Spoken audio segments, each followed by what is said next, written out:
Hi y'all, I am headed back home to Tennessee, but before I leave Florida, I got one final pit stop, and that's to bring us back out here to Lake Ida and see if we can't bust some more peacock bass and some of these giant bluegill they have in here. Because I've been thinking about this all week when I've been down there in the Keys, man. I want one more shot at this place. So we're taking it today.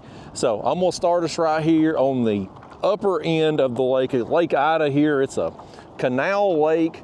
I think we're in Delray Beach. West Palm, Delray Beach, somewhere in this area, but there's all kinds of canals down here in South Florida, and every so often they open up to these bigger areas, and Lake Ida here just happens to be one of these bigger lake-like areas. So it's separated by this tiny canal here behind me, and there's an upper and lower part. And the upper part up here, when I first came to Florida last week, we were doing great. And so I kind of wanted to fish the lower part just to see what's going on there.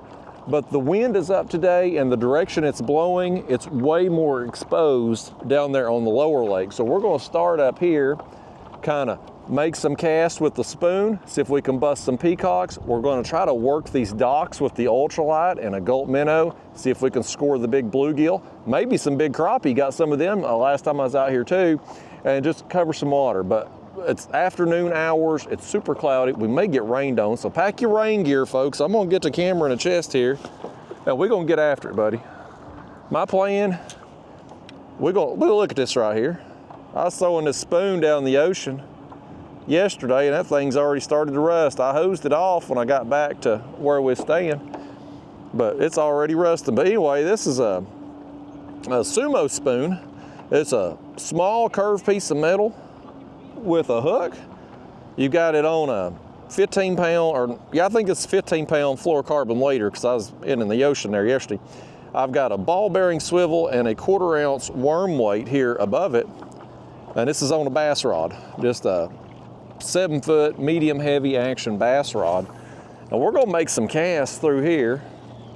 We get up here to these docks, this dock up here specifically, I really wanna make some casts to. It's gonna be hard with the way the wind's blowing, but we're gonna try to work an ultralight and a gulp minnow around that dock, because we were busting some huge bluegill and some big crappie there when I come down last week. And I'm optimistic, y'all, that the fishing today may be better.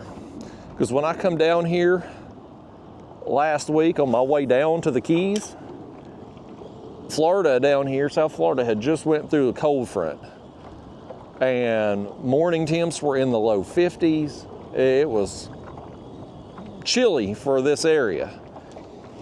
We've had a week, while I've been in the Keys, they've had a week of stable weather here, and I'm hoping that's going to get these fish a little bit more willing to eat than they were before. And we had a good time when we were down here.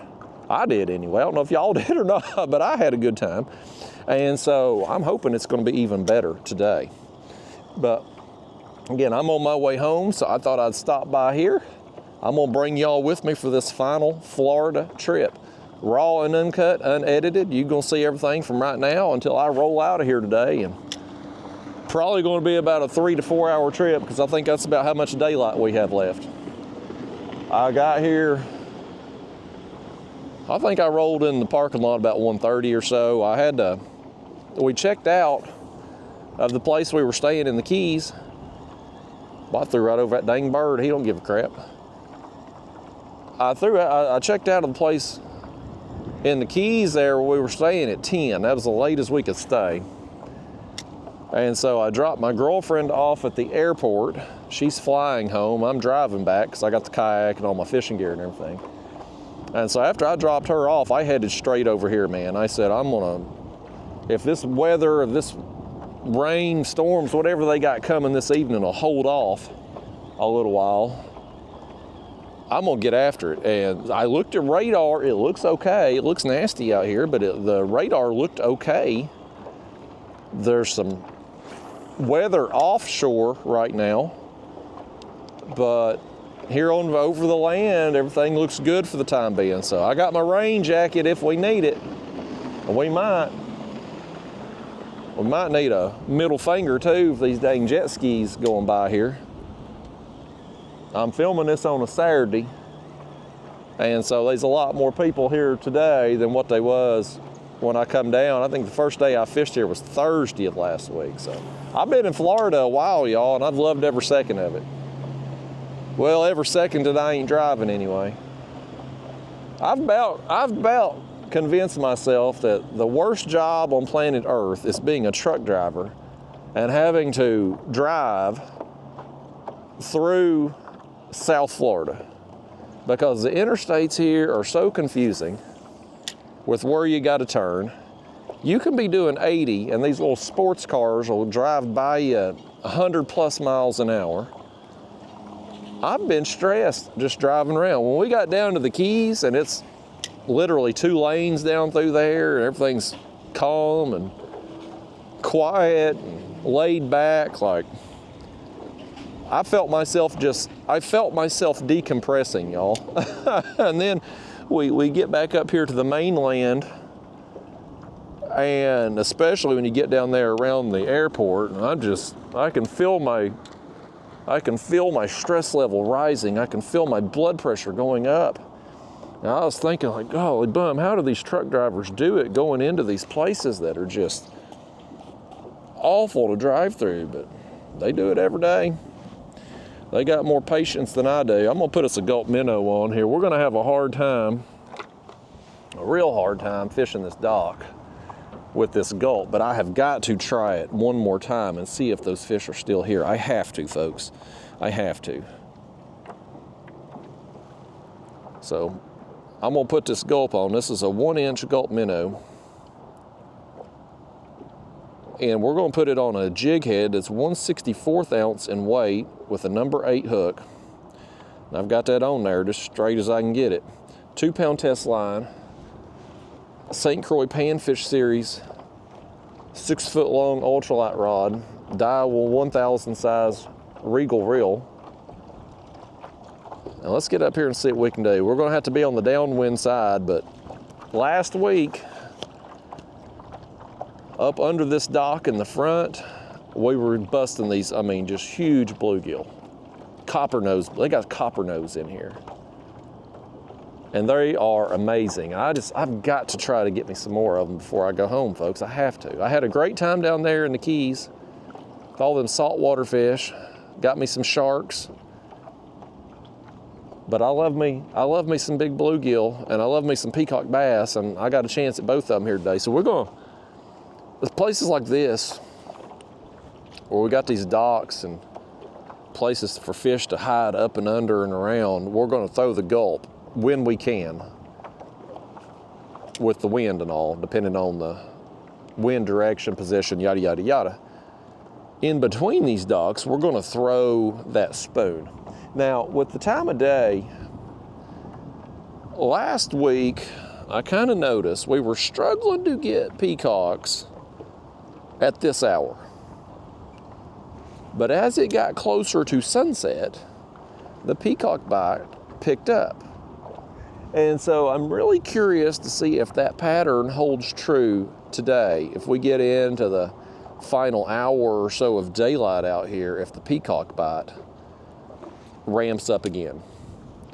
Because it really turned on. That last day that I fished here, the final 30 minutes to an hour, I felt like just every few casts, it seemed like I was getting one.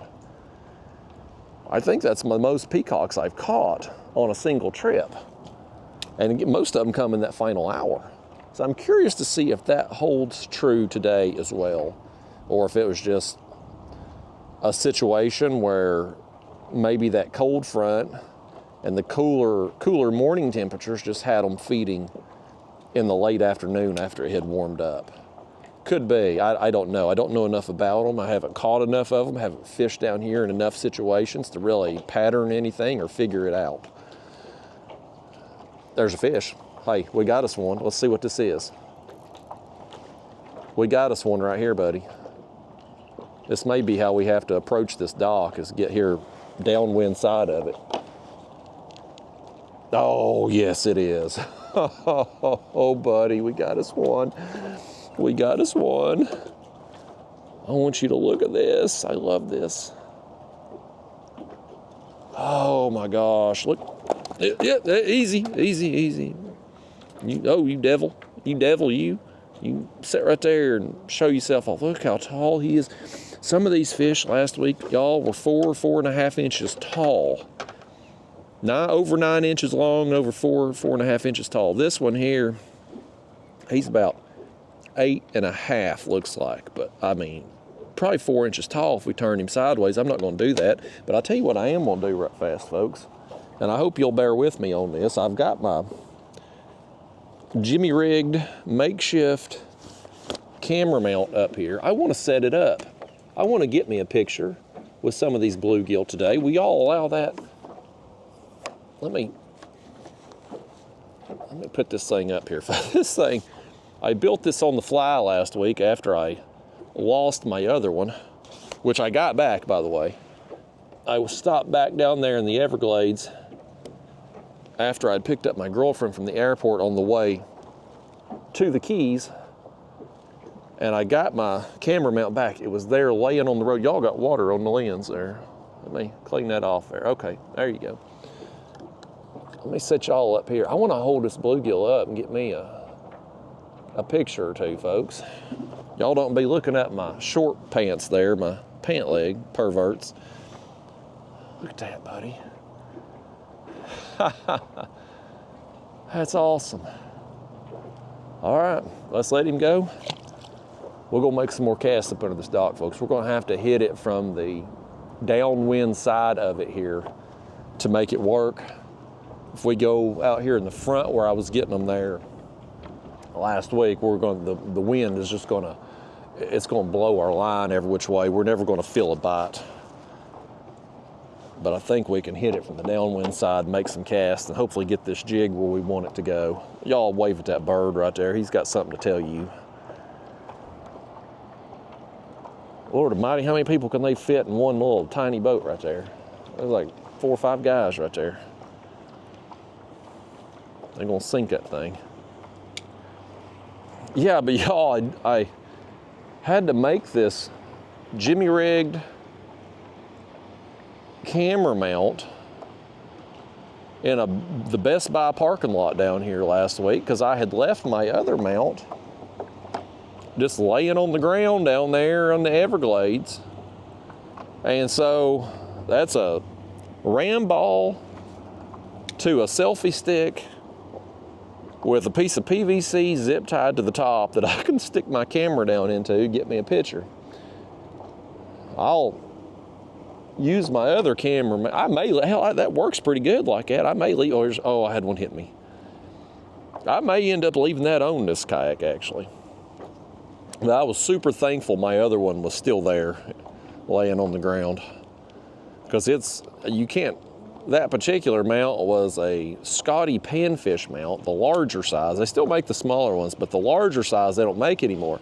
And so it's got the end that goes into a Scotty base, and it's got the flotation on it, and I like that mount. I've had it for a long time, and I was really discouraged when I realized what I had done. And so, all worked out in the end, though. The only casualty of this trip, the only thing that I lost and I won't be getting back, is I made a terrible cast right there. I fumble-fingered my scissors. I was reaching for my pliers or something behind me, and I fumble-fingered my scissors, my bait shears, into the ocean, so they're gone. Hell, they're probably completely rusted and disintegrated by now. But that's the only thing I've lost that I ain't getting back, except for quite a bit of money. I've spent quite a bit at the restaurants down there. We had a great meal last night, though. I took the girlfriend out. It was our final night there in the Keys, so we went out for a shrimp dinner. And we ate at a place called Twisted Shrimp in Isla Mirada. I'm not a big seafood eater, folks. I don't hardly eat fish at all. I'm not really ever had a taste for it. But I do eat some shrimp from time to time. And though that was the best shrimp I've ever had in my life, it was amazing. We got a fish. Got one. I felt him tap it a couple times. I see my line swimming. I hope it's another copper nose. We got some big crappie off this dock last week. Oh, it is. It is. We got some big crappie off here too, but I really want these right here. This is what I want, man. This right here is, I can't tell you how much I wish we had these at home, folks. I would be so happy. It's another, this one's 8 3/4 right here. Y'all do me a solid, take me a picture of this one too, would you? I just want to get a picture or two with me and these old copper nose. If I can spin that thing around there. These old copper nose, man. Again, don't be looking at my shorts there. I know you do that, perverts. Look at that. Oh! He didn't want a picture with me. That one didn't want to do it. That one didn't want no picture. He said he charges a fee for that. He's like, Justin, you want a picture with me, you go to Comic-Con. Look at that bird again. That bird will give you a picture. He'll give you the beak too, probably. And fish right there, he's camera shy though. He said, I'm going to have to go to Comic-Con and pay $10 to get a selfie with him. Very difficult to, that wind it's blowing a bow in my line. It's much easier fishing this side. Certainly, there's another one. We are shielded from it a little bit over here on this side, but it could still be difficult to feel those light bites. Oh man, this is another big one, folks. This is another big one. The perfect final trip for me would be to catch a bunch of these bluegill for an hour or two and then catch a bunch of peacock bass for an hour or two. That would be exactly what I could draw up in my mind as a perfect end to my vacation. Oh my gosh, they're getting bigger, y'all. We went from 8.5 to 8 3/4. Now we got just shy of 9 1/4. That's amazing. Here, let's try it. Let's try it again, folks. Would you try it again for me here? Let's see if I can get hold of him. I want to get him up here and show off his colors. Look at that. Flare your tail out there, bluegill. Man. Y'all, this is so awesome. I love these so much. Come on, buddy. Man. All right, we know they're still here. They're still under this dock. Come on. Let me get us back over here. That's probably the last one I get a picture with, unless maybe we get like a 10-incher, because every time I stop casting, we're getting blown all over creation. The good thing about having access to these canals and stuff is you can hide from the wind a little bit. When we left the Keys this morning, it was ripping. And I would not have been able to fish down there today. It was just too much. But up here, there's at least some houses, development and stuff to block some of the wind, so you can get away from it a little bit, depending on where you go. Now, if we had tried to fish the lower end of the lake like I would have liked to have tried, I really want to put that spoon to the test there on the lower end. See what we can get down there on it. We done so good there last week here up on the upper end with it. I want to see what's going on down there in the lower end. But it's just too exposed with the direction that the wind's blowing today. We'll have to try that next year. Or maybe, I don't know if it's gonna work out or not, but I had talked with Brandon Hunter, who is the Fins and Talons YouTube channel, falconry channel, and some fishing. He's from Ohio, and his folks live down here, and I can't remember where they live. Somewhere down here in Florida. I think they're on the northern part of the state. But him and I had talked about coming down here. And I was going to be able to stay with his parents' house there and fishing some river. And I can't remember the name of that river if my life depended on it. It's either, I think it's Crystal River, Indian River.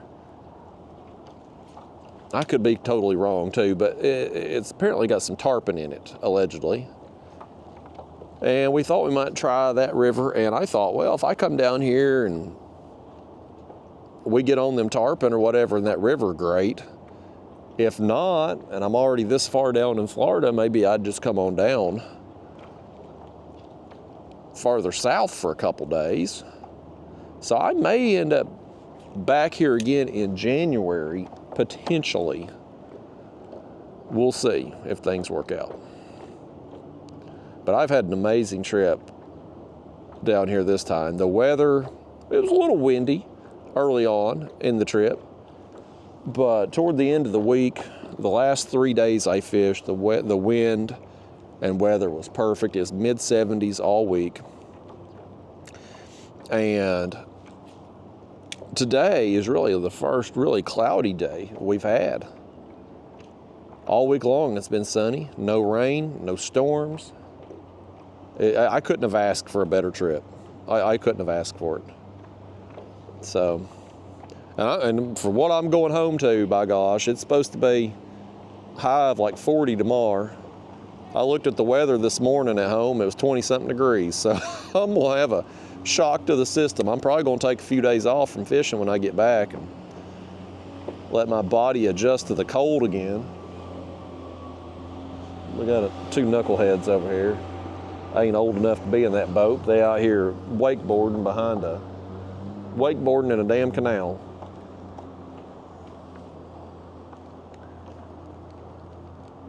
Yeah, I'm probably gonna take a few days off. Thankfully, I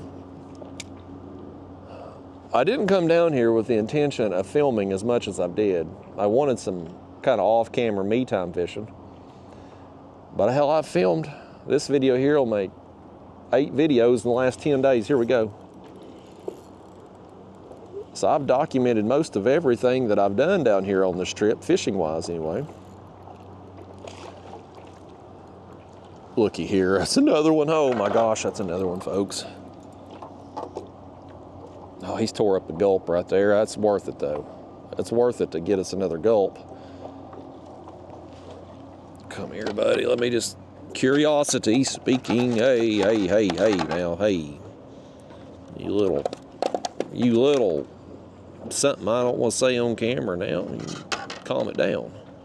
Act like somebody. Another 9-incher. Man, oh, get out of here. He's too wild, folks. He don't know how to act. That fish there, so that's the first time he's ever been on a YouTube video before. He don't know how to act on camera. Like Ricky Bobby, where do I put my hands? We're running low on gulp. I forgot to put me another jar in my Peacock here before I left. And I stopped at Bass Pro. I had to get some supplies. And the Bass Pro I went to, they had some gulp. But they only had the packs. They didn't have the jars. And I refused to buy the packs. If you buy gulp, I highly recommend getting the jars. They're a way better value. You get more, not only do you get more gulp in the jar, which brings them down. I'm gonna have to edit that out. I said a cuss word. They get right over here damn beside you, laughing about it, little pricks. I'm gonna have to edit, I said a bad word there, folks. I'm gonna have to edit that out. Let me make a mental note here. All right, I gotta edit that out. Don't let me forget that. I'll get dinged for sure on that word. Kids bring out the worst in me anyway, and disrespectful kids really do it.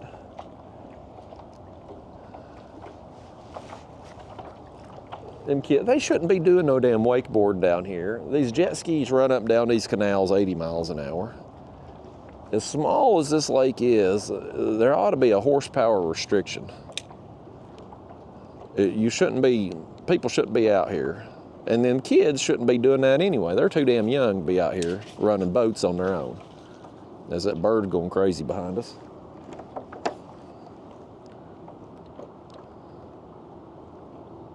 Normally, I try to keep my channel fairly clean, cuss word wise, folks. I try. Every now and again, one's gonna slip. But when the camera ain't rolling and somebody pisses me off, I typically let the cuss words fly. I guess that ain't one of my better qualities, but it just is what it is. It makes me feel better to say a bunch of cuss words. But I try to be real good about it on camera, and because a lot of y'all got virgin ears out there. And so I try to be good, but them kids right there, them punk ass kids, just brought it out at me. I hope they get on. But anyway, I was about to talk about them dang gulp. So the Bass Pro down here only had the packs, not the jars. And I ain't buying no. First off, I got a bunch of jars at home because I'd bought a bunch during COVID when you couldn't get fishing supplies. Remember back there a few years ago when nobody could get anything from China? The world kind of shut down as far as the shipping goes and everything, and you just couldn't get fishing supplies. Well, I found some on eBay, and I bought every jar I could get. And so I'm still stocked up from that, but forgot to refill before I come down here. So I stop at Bass Pro, and they have the packs. I think it's like 10 of them in a pack, something like that. The jars, I think, have somewhere between 20 or 30 gulp in there. But the jars also have more juice. Them ones in the pack don't hardly have any juice with them. And so the jars are just a better value. It's less money per gulp. You get the extra juice. It's just better. And so, anyway, Bass Pro didn't have the jars, and so I didn't buy any of the packs. So we got enough to get through today, because I ain't gonna be able to do this too much through here. We're not gonna go through too many gulp just because with the way the wind is. I don't know how many of these docks we're really going to be able to work thoroughly. I can't work this one like I would want to. Last week we were getting them right out in the front of this thing, and I just can't get a cast where I need it to go before the wind's going to blow bow in my line and push the jig way over to the left if I hit it from this angle up here. It's already like right there, that cast is blowing it way off away from the dock. I'm gonna make that, look at that bird right there. You need to comb your hair, bird. It looks like he's got a mohawk, don't he? That little spike sticking up off the back right there. That bird, he thinks he's the real deal with his mohawk haircut. He's like them damn kids. I threw a terrible cast. Y'all got to cast better than that now, folks. Let's try this again. Oh, it's another terrible cast. I can't get this jig. I'm not gonna be able to get it up under here very well because I can't get the good angle on it, and I need to get closer to it to get it up under there before the wind takes it out. But if I get too close, then I can't cast from this angle being left-handed. I'm damned if I do and damned if I don't. But boy, I want to hit it from this angle. I think that bird just wants my gulp. That's what he wants. I think he knows what's up. You think a bird like that's ever tasted a gulp minnow before? I don't know if it's safe for birds to eat. I don't know, the jars on these gulps say biodegradable, but I don't know if that means, I think that just means they break down. I don't know if it's safe for a bird to eat these things or not. I'm sure fish eat them, you know, if they get tore off the jig head or something. Yeah, we ain't gonna be able to fish this side. Let me make another cast or two from the back side, and we're gonna move on. We're gonna throw that spoon again right in through here, work our way over to the next dock, and we'll bust out this jig again.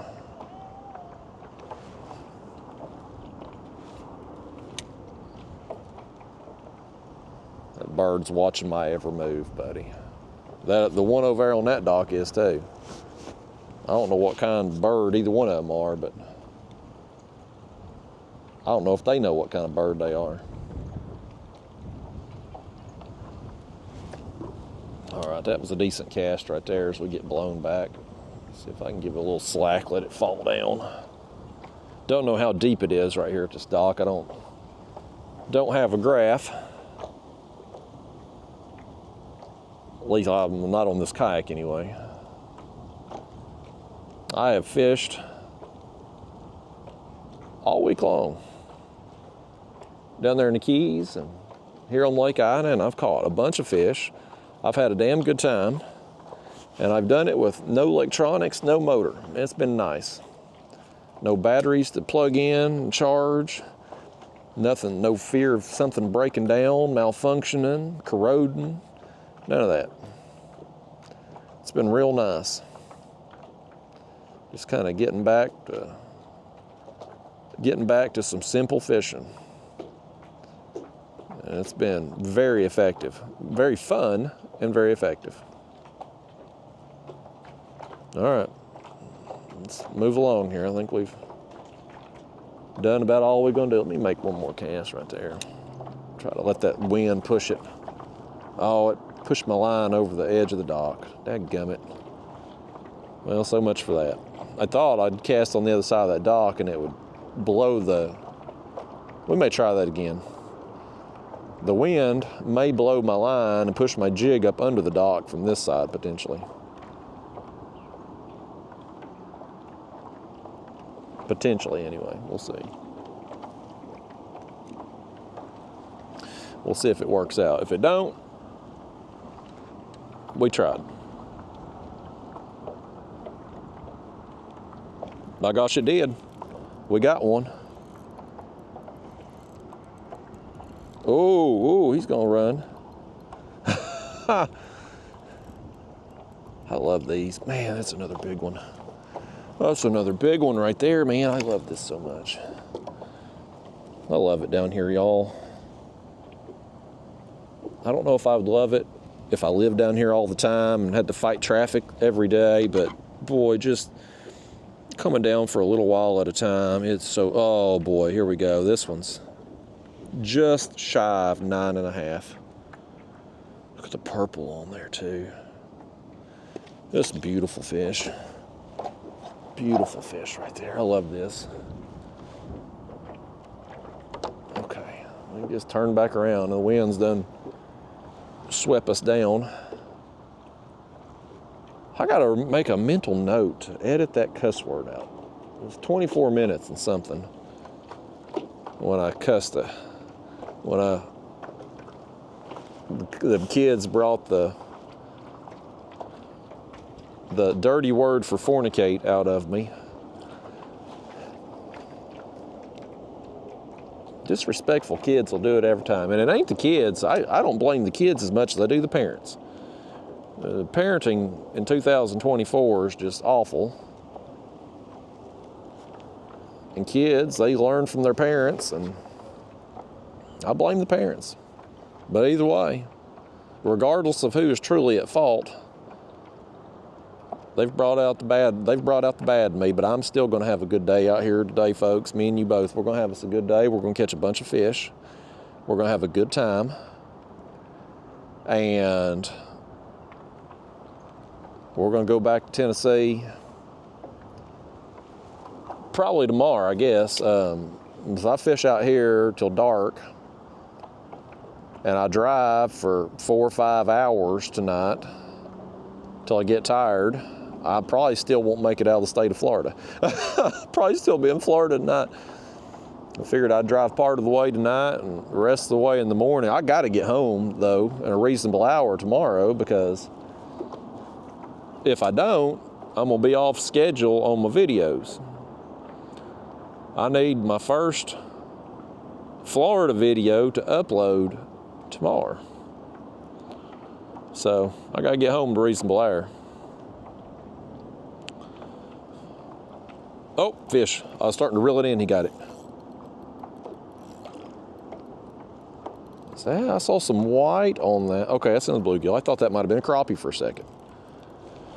All right, folks, we let the wind push that jig back up under that dock. Boy, look at this one. This is another slab right here. Golly bum, these things are huge.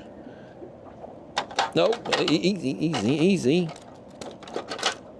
Oh, you daggone thing, you're just not. None of these things want their measurements done.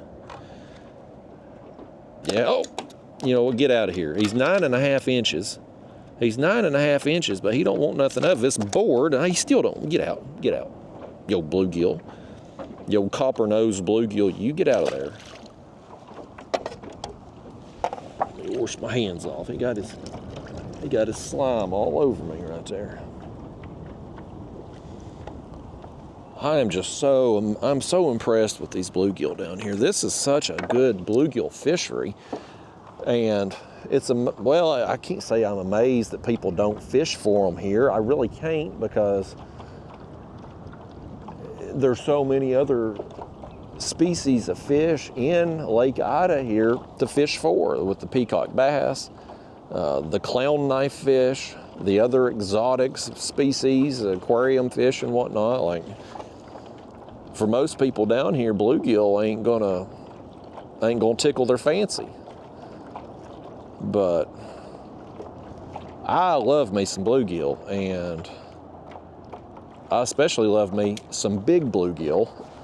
And these coppernose are, to my knowledge, they are the biggest strain of bluegill. They're certainly bigger than the northern variety that we have back home. But I'm just, last couple years coming down here, getting these bluegill, man, I'm so impressed with the quality of this fishery. This bird right here, he has followed us over to this side of the dock now. He's just going, you want to follow me to Tennessee, bird?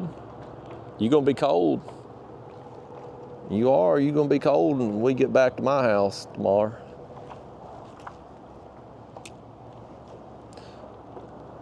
Right there, I got that one up under there pretty good ways.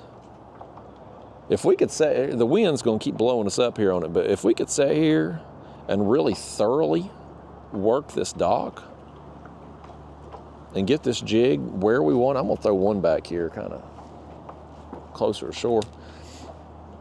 But if we could work it like we want to, there's no telling how many fish we could pull out of here. We did really good the first session here on this dock because the wind wasn't bad. Now the next day that I come out, the wind was up and I really couldn't fish. It was kind of like today where the wind is up and you couldn't really just do what you wanted to do. You kind of had to pick and choose your spots. Find, as you move around the way the lake runs, you can find some places that don't, some docks, you know, that are kind of shielded, protected from the wind at certain angles here. I've got to fix this gulp. I've made so many piss poor casts with it. I've already got it loose on the hook. I tell you what, let's go ahead and move on from this dock. Let's go hit this one back here further on back.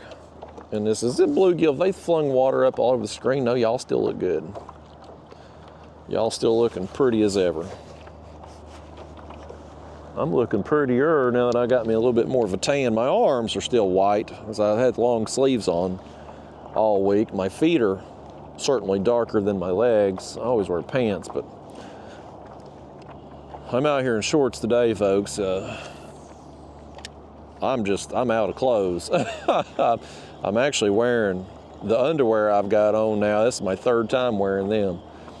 We had laundry at the place we were staying. We had washer and dryer, but I didn't want to do laundry. And so I'm out of clean underwear. My fishing pants, they're just nasty. The the fishing pants, they just got fish slime and sweat and everything else. I said, I'm gonna wear my shorts on. I got flip-flops too. I don't even have shoes down here. And when I get home, whenever I have to stop in a gas station closer to home, I'm gonna freeze my pinky toe off, I reckon. Speaking of toes, we gotta get our toes done when we get back. That'll probably do what me and the girlfriend do on Monday.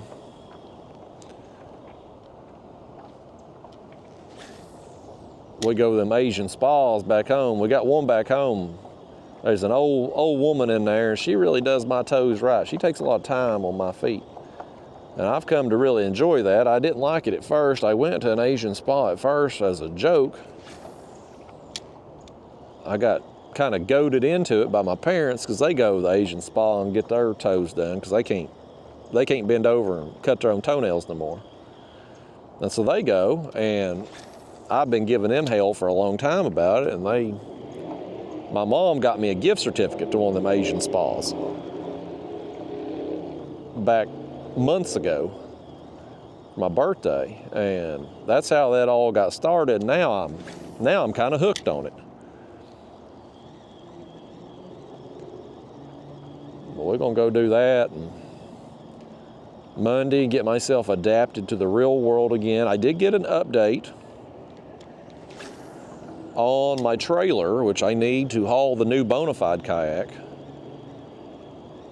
I was going to message him when I got home. I've been putting it off, try to get an update, and because my trailer's been done. It's done, it's painted. He said he messaged me and let me know he's waiting on another trailer to get finished, and it is going on a truck with my trailer. And it's apparently going to reduce the shipping cost. The shipping on this thing is going to be ridiculous. He'd quoted me like $800 something because it's coming from Texas. But it's supposed to go down some because somebody else, the other trailer he's been working on, is going to New York. And so we're going to put it on the same trailer, I guess, come to Tennessee and then up to New York or whatever. But I'm ready to get it, I know that. I'm gonna get that Bonafide kayak on the water there and try it out, see if it's gonna work for me, see if I like it. I can already tell you I ain't gonna like it as much as I like this kayak, because it ain't gonna have the kayak feel. These new kayaks today, these large kayaks, they're plastic boats is what they are at this point. I mean, be real about it, they're plastic boats. They're so big, they're so heavy, they're so stable, you kind of lose the kayak fishing feel. This Hobie Lynx that I'm in, I have fallen in love with this kayak this week, y'all. I've only had it about a month, maybe a little longer than that. And I mainly got it for down here, as I thought being lightweight, it would help me out a lot down here, pulling through the sand and stuff at the beach. But I love this kayak. I not just for the saltwater purposes, which it was great for that certainly, but like out here, Lake Ida, back home when I was doing the ultralight trips, it's so much fun to catch fish on this thing. I love it. And so if I can figure out a good way to mount me some rod holders for catfish on this thing, I think I'm probably going to end up selling my Old Town at some point, because I love it too. That Old Town Big Water is my favorite kayak that I've ever fished out of. But I really like this one. And so, I don't know how I'm going to rig rod holders in the way to anchor it. I've got some options potentially. There's no good option, but I have options to get secure rod holders on here. And so we'll end up trying it at some point. If it works out, this will probably be my grab and go kayak, even for catfish. I need to clear off some carport space for sure. I need to get back down to, I got 4 kayaks right now. I need to get back down to 2. I got too many, folks. Things are accumulating. We ain't gonna be able to fish this dock very well. Oh, I yanked it out of one of them's mouth right there, folks. So I didn't think we was gonna be able to fish this dock very effectively, but I do want to cast back over there.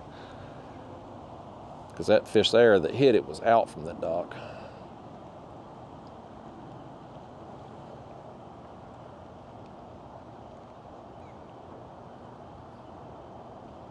The winds, we can't really fish this dock very well with the way the wind's blowing. Thankfully it's slacked off here for a second. The downsides that I have found in this kayak, for any of y'all that are interested, durability is obviously a big concern. Time will tell on that. Not going to learn that for a few months, see how well it holds up. Problem number 2 with this kayak is windy days, like now. The lightest breeze really gets you moving. And so it can be hard to hold position where you need to go. And then because it sets so low to the water, if you're in choppy conditions, you're going to get wet. It's going to be a wet ride. Beyond that, I mean, sure, there's some other things. Let's put this gulp up and get back to the spoon for a little while. We'll work over here, work this spoon around the next bend here. The other things with this kayak that some people may have a bigger problem with than me, the noise of it. It is a louder platform, not only with hull slap when you're in choppy water, but also too just dropping stuff down on the hull.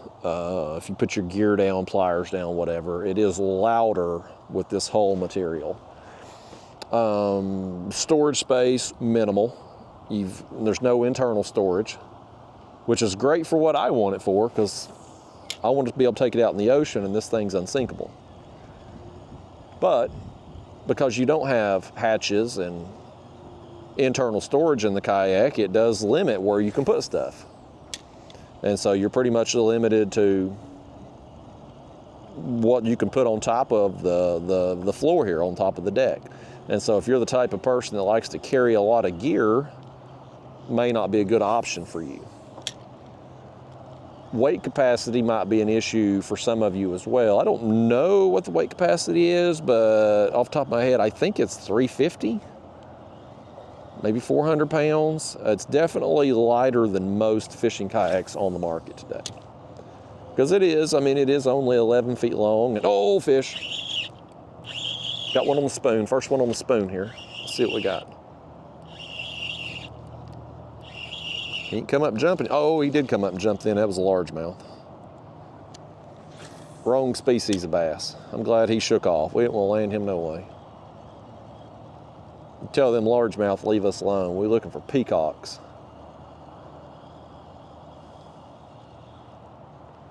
Peacock bass. That's what we want today. Oh, another one. I think that's another largemouth. You catch a lot of bass on this spoon. I get a bunch of bass back home, not only largemouth, smallmouth, but white bass too. They gobble this spoon up. I've talked about it all week long every time I've used it, but it's literally just a curved piece of metal with a hook. And as you bring it through the water, either casting or trolling, you can do either, it spins and puts off vibration and flash, and it looks like a bait fish that's fleeing, and so everything eats it. Hell, I was catching fish out there in the ocean. We catch peacock bass, largemouth bass up in here. I mean, everything will eat this thing. Really effective lure, very cheap lure. This is one of those things, I mean, a lot of these bass lures, you buy a spinnerbait, a crankbait, swim bait, hell, you're gonna spend $10, $15. Some of them swim baits way more than that. these spoons come in a 4-pack for like 12, 13 bucks. Maybe cheaper than that if you get them on a holiday sale or something at Catfish Sumo. So, you know, it works out about $3, $4 a piece for these things, and you just catch the heck out of fish with them. Well, anyway, this kayak, I can't remember what I was talking, maybe the weight capacity I was talking about, but it's short, it's 11 feet long, it only weighs 47 pounds, and so you are limited on weight capacity. I think the seat weight capacity is 225 or 275. And then the kayak itself, I think, is 350 maybe, 375. I can't remember. Y'all could look it up if you care, but the point I was getting at is, if you are a heavier person or if you carry a lot of gear, bait tank, large cooler, you know, things that really add a lot of weight to a kayak. I mean, if you got a live well, I normally use a 5-gallon bucket, but if you got either a 5-gallon bucket setup that you use, that's 40 pounds. If you use the Hobie live well, I think it's 8 gallons, so that's 64 pounds. That can take a big percentage of your available weight capacity. Birds talking to us back there.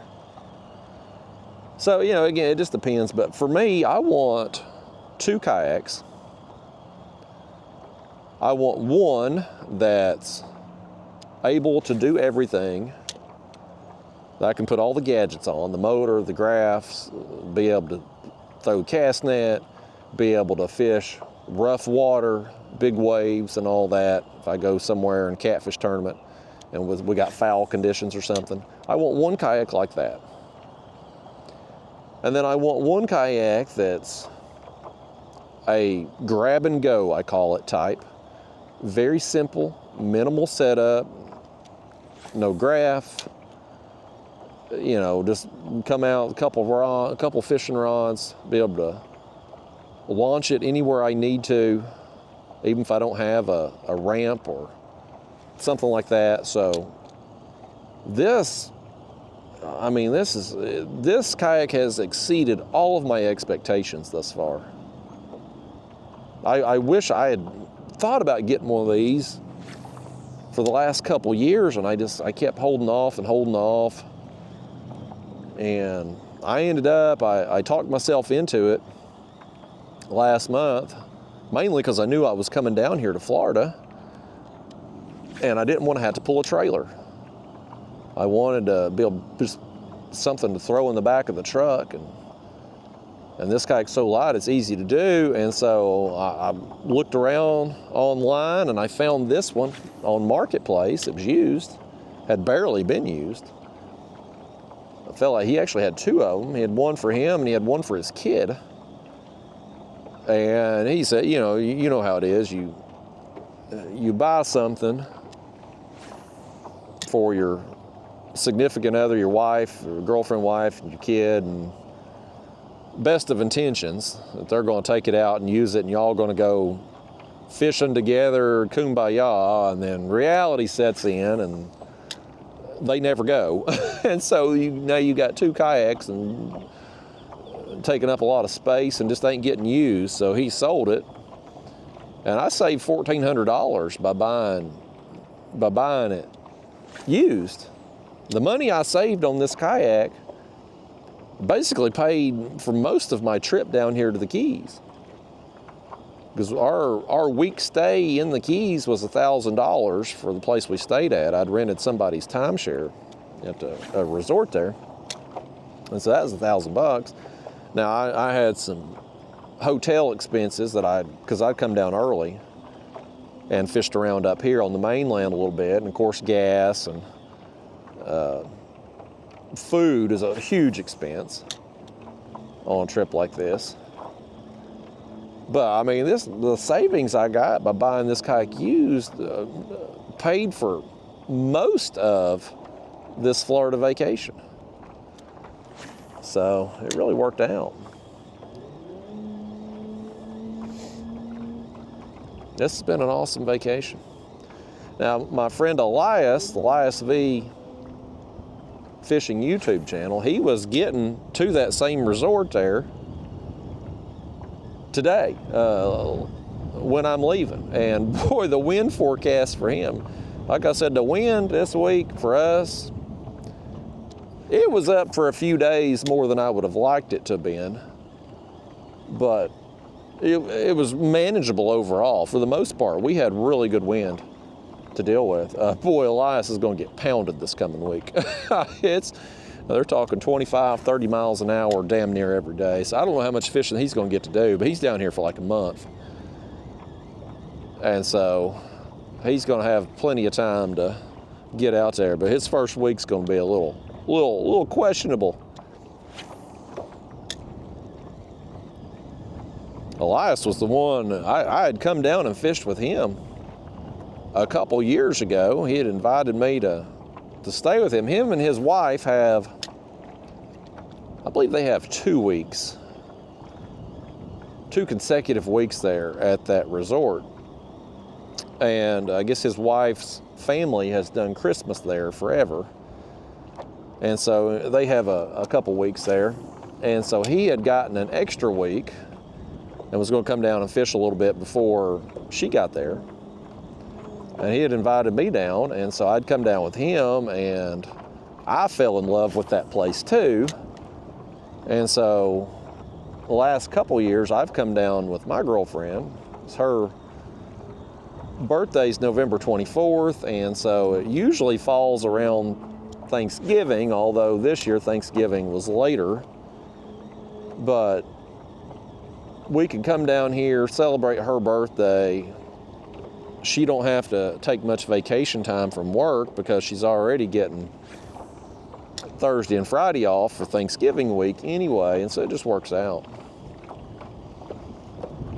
And it just happened to really work out this year with being able to fish so much with the weather and all. Because the video I'm filming right now is my 8th video in 10 days, so damn near all of December is going to be Florida videos for me. So my regular, y'all going to be sick of Florida by the time this video posts. Y'all going to be plumb sick of seeing me fishing Florida. I apologize to my regular viewers that likes me catfishing, but I love catfishing. But it's nice to get a break from it once in a while and do something different and get a change of scenery, fish for some different things. And it don't get much more fun than going to the ocean, and every time you throw out a bait, God knows what you're going to hook into, how big it's going to be. I think, though, my favorite fish to target in the ocean, I think it's black-tip sharks. I think that's what I'm, just because they pull so hard, they're so acrobatic, and the fact you can actually land them. I hooked 2 sharks down there at Bahia Honda, and I ended up just cutting them off because I knew I was never going to get them up. They were so big, I couldn't budge them, and the water there was so deep. I'm like, I know I can't get them up, so I might as well just cut the line. I didn't want to cut the line, but I knew I wasn't going to ever see them. I could spend 2 or 3 hours fighting one fish and just never going to see it. And so you cut the line and you hope the next one's maybe a little smaller, and it didn't take long to get bit again, but it wasn't small enough to have a chance of seeing it either. So it's an incredible fishery down there at Bahia Honda, man. You throw you out a piece of cut bait down there between them bridges, or a live bait, it ain't gonna take long, and you're gonna have a huge shark come up and eat that thing. And you are in for a sleigh ride after that. They're gonna pull you all over. And in this kayak, this Hobie Lynx, there's no there's no real resistance on this thing as it's pulling through the water, because this thing just glides over the surface with the hull design. It's not like it's down in the water like a normal kayak hull. Not that a normal kayak hull is going to create much more resistance, but it is significantly more resistance for a big shark towing you around than what this thing is. So you're just out there getting towed, and they're not really expending a lot of energy pulling you around, because you can't get leverage on them. And so it takes forever to wear them down to get them to the point that you can get them up. And so it's unfortunate, really, because you hook into something that big, you want to see what it is. But it just wasn't going to happen. So if I can figure out how to better target those black tip sharks, I think that's what I kind of want to spend my time doing on future trips down here, because it's just, I mean, it's so awesome to see them. They just swim full speed one direction, and they can turn on a dime and come back full speed the other direction. Then you'll see them flying up out in the air, spinning around every which way. It's awesome. And so I want to spend some time before I come back down again, whenever that is, next year or whenever. I want to spend some time online kind of researching and figuring out what's the best way to kind of target them specifically, if it's possible even to do that. I mean, if there's other sharks around, you're throwing out cut bait or live bait, you're probably going to tempt whatever is there, right? But if there's a way to specifically target them or maybe hit their spawning or migration patterns or something, I would like to do that for the black tips. I think that would be a really fun time. I also, too, one of the things that I think I want to do before I come down next time, I think I want to get me a heavier action spinning rod. I've been targeting the sharks the last couple years with my Catfish Sumo Elite 150 rods and some larger bait casting reels. And I think I want to try a spinning rod. I think I want to do it, but I'm going to need a heavier action spinning rod. So I'm going to reach out to Daniel when I get home and see. I love those Catfish Sumo Elite 150 rods. That would be ideal if he had a spinning rod version of it. And I don't know if he has plans to make a spinning rod version of it. What I'm kind of hoping is, even if he don't, I'm hoping that maybe he thought about it at one point in time and maybe has some prototypes of spinning rods of that Elite 150 model. And I'm gonna see if I can get those from him if he does. But if not, I'll probably find me some other heavier action spinning rod and try that for those black tips. I just think it'd be really cool. The first time I ever caught a black tip, I was fishing with Brian Nelly, who lives down here. He's a guide down here. And I was fishing with him, and he took me out shark fishing, and he was using spinning rods. And I think the way these sharks run and stuff and whatnot, I'd like to be able to just more easily, not that it's difficult with the bait caster to crank up your drag, but it's just, I guess I'm more used to it when I'm carp fishing, adjusting my drag after the fish hits and runs and stuff. Maybe that's why, because when I'm carp fishing, I keep my drag loose initially because they make that hard initial run, and then I crank it down as the fight goes on. And that's essentially what I was doing this week for the sharks. I was loosening my drag. It didn't start out that way. I was just putting it in free spool and flipping the bail over, the lever there, after the fish hit, and I kept fumble fingering it, and I finally just started loosening my drag and cranking it down as the fight went on. But I want to try a spinning rod. So, well, that's going to be a project for me. It's going to be something I work on before I come back. Figuring more out about the black tips, learning more about them, and getting some spinning rods set up for them.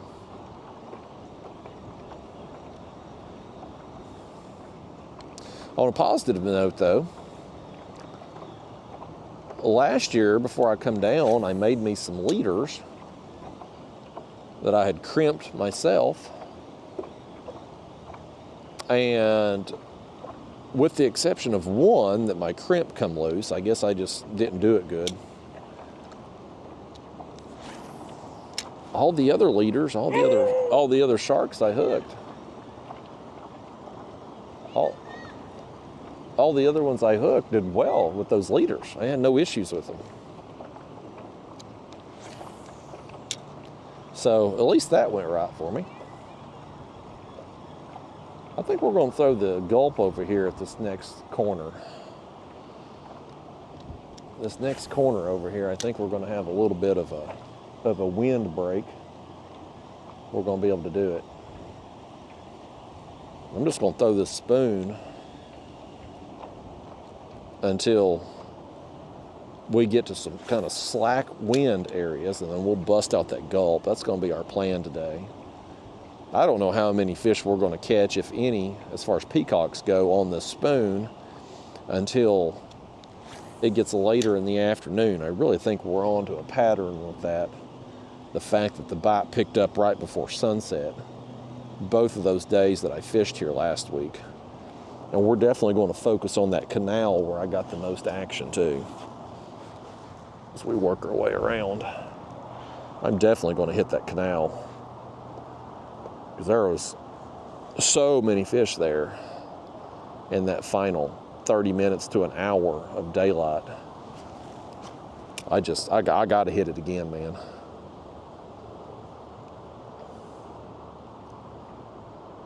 I want to work this dock though with this gulp. I can't remember if we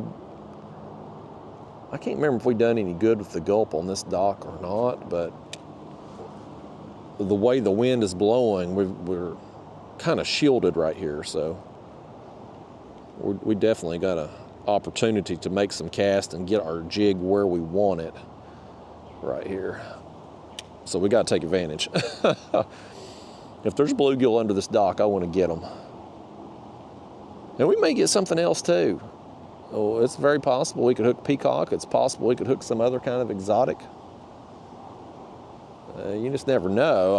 I'm obviously hoping for, oh, okay, good, we got it out. Had it hung for a second. I'm obviously hoping for some more giant bluegill, but I'm not too picky. I'll take whatever. And here's something interesting, folks, that I've noticed. And it's been that way. It was like this last year too when I come down here. I'm throwing this gulp, tiny jig head, number 8 hook, any size bluegill. I mean, back home I throw this. I mean, ultralight videos I've done that y'all have watched, I mean, I've caught a bunch of 4-inch, 5-inch bluegill on this gulp and jig setup. Down here, I mean, it's not like these copper-nosed bluegill hatch and instantly become 9 inches. Where are the small ones at? Are they just getting eaten? Because I don't think we've caught we haven't caught a small bluegill. We haven't caught one under 8 inches, I don't believe. Even when I've gotten northern strain bluegill, which I haven't gotten many of those, But I did get a couple northern strain last week. They were over 8 inches. Like, there's no small bluegill here. Where are they at? Normally you're getting eat up with small bluegill when you throw the gulp. You gotta typically sort through a bunch of those to get to the bigger ones. But that has not been the case down here. It is, every bluegill you hook is 8+ inches, guaranteed. So, very interesting how that's worked out. The only thing I can figure is that just the bluegill fry are probably getting eaten by the exotics and the bass. And maybe it keeps the population thinned down enough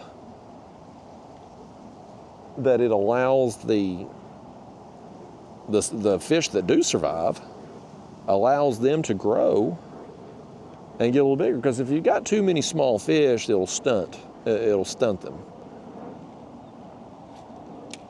So maybe that's what it is. Maybe the small bluegill fry they just get eaten. It would make sense. It makes sense in my head. Now, once them copper-nosed bluegill, of course, they grow bigger, and I would assume they probably grow quicker too. Once they get 8 inches, 9 inches, like we've been catching out here today, I don't think they have any predators in here. Maybe bass, largemouth bass, certainly, if you got a 7, 8, 10-pound bass. Maybe they're going to be able to eat any size bluegill they want, but them other exotics, the peacocks, they're not going to be able to eat an 8-inch bluegill. So once they get that size, they're kind of there's no more predators for them other than big bass. So it allows them to live into their adult life. They continue to spawn, and their fry that do beat the odds and somehow survive, that what you're getting out of the bluegill that survive is you're getting the genes, the genetics of the biggest bluegill, because those are the ones that are going to be spawning. Back home, because there's just so many bluegill, and I guess not enough predator fish, you'll certainly have your big bluegill breeding, spawning, but on those same nests, you're also going to have 5-inch bluegill, 6-inch bluegill breeding. And so you're not getting the best genes always passed along like you probably are in this situation. So it just works out. I think this is an amazing bluegill fishery, personally. Of the places I fished public water, this is the best bluegill public water fishery that I've personally been to. Now, I know I've mentioned at some point, I can't remember when, but I did fish some ponds. There's a fella in Middle Tennessee, and he has a business where he will manage people's ponds and specifically grow trophy-sized bluegill, and he will do that for people in exchange for them allowing him access to those ponds to run guided trips on. And so I've fished with him before, and those bluegill on the ponds he manages, now that guy knows what he's doing, because every bluegill you catch you're averaging a pound and up. That's the average. I mean, he knows what he's doing. But as far as that's ponds. Like, those are privately managed ponds. He's feeding those fish. He's electroshocking, making sure that there's enough predator fish to handle the population, keep it under control. Here's one. My drag got hit.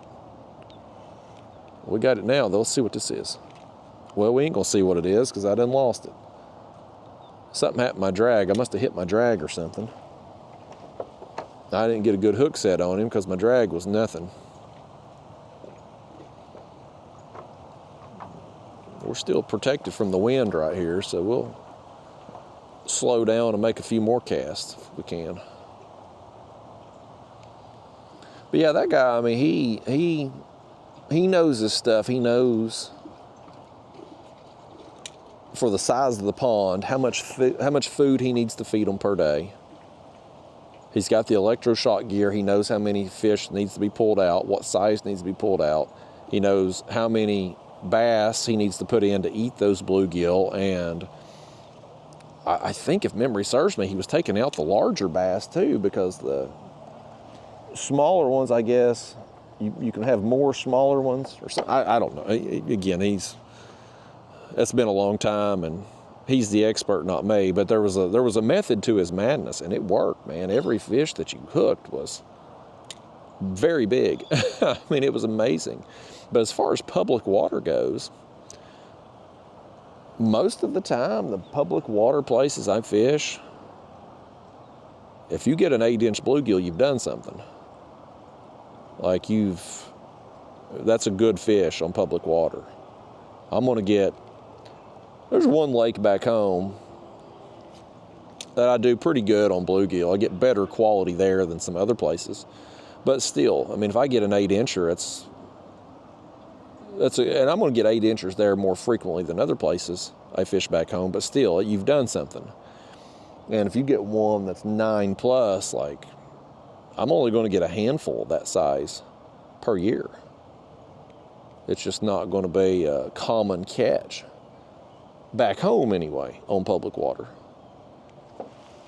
So, coming down here and fishing, which, I mean, this is public water out here. I mean, anybody can show up. You can launch here at the park. You can put in any of these canals up and down through here. To be able to come to this public water and every fish is 8 inches minimum, it's awesome, man. It's just so different than back home. That's all I can say. It's just different. If I lived down here, I would fish out here regularly. I would have this lake, and it feels weird calling this a Lake Ida.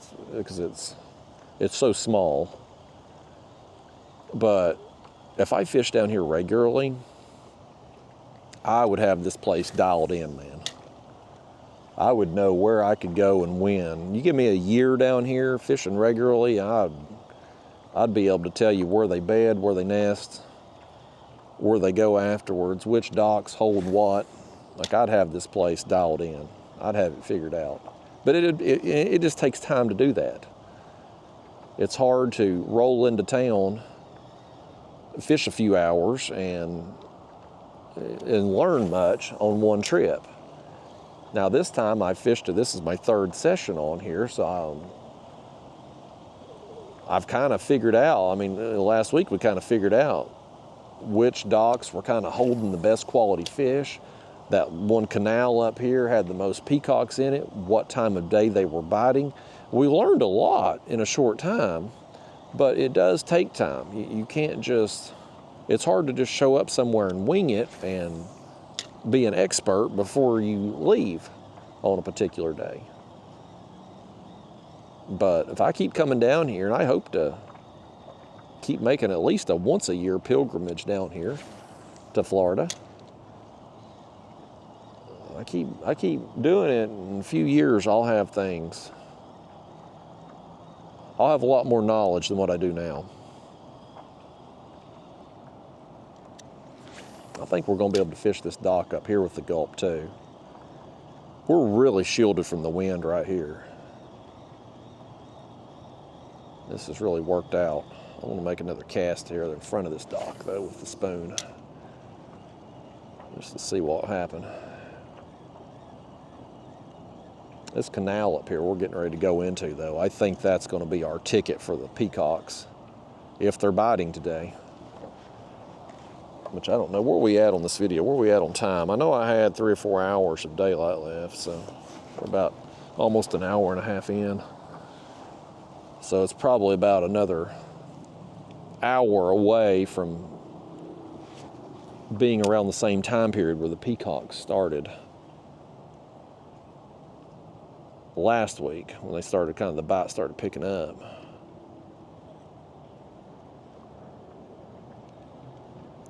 I do want to fish till about dark tonight.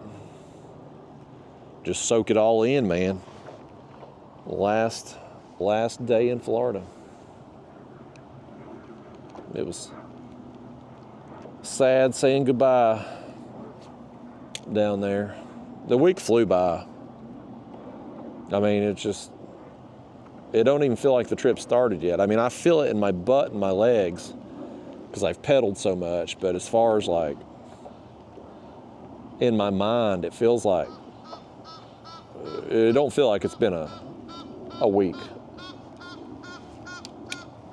What is this? Oh boy. Boy, them things scared the far out of me. They come in right behind me.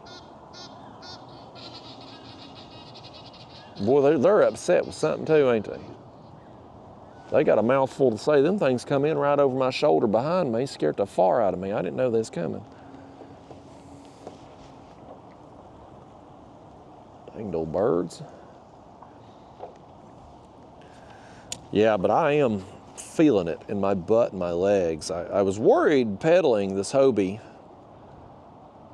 because my body has never liked this Hobie pedaling motion. I've had sciatic issues in the past that's triggered by this Hobie pedaling motion, but I've not had any problem. I'm in better shape now than what I used to be.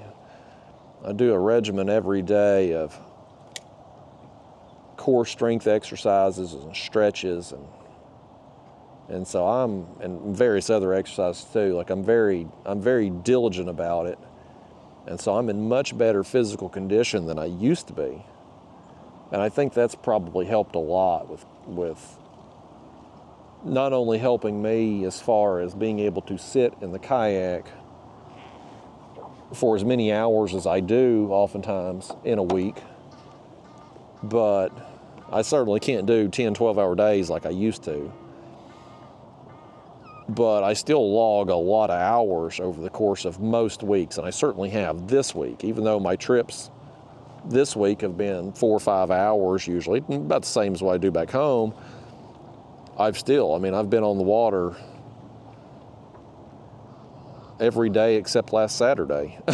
I've been on the water, so my legs, my butt, like muscular fatigue, I feel it, but I'm not really in pain per se. It's just they're tired. I'm feeling it a little bit. And I've logged a lot of miles, not only just getting where I'm going out there in the ocean and stuff, but fighting the current while I've been out there, even just holding myself in place around the bridges. Like I'm logging a lot of miles throughout the trip, just holding position. So I've done a lot. I've done a lot this week, and I wasn't in great Hobie pedaling shape because I just got this kayak a month or so ago.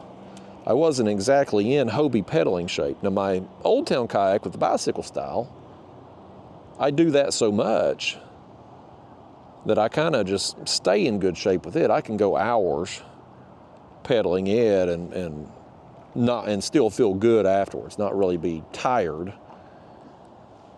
But this motion, the stepping motion of the Hobie, I'm using a different muscle groups in a different way that don't normally get worked like that, and so you get some fatigue a little bit more easily.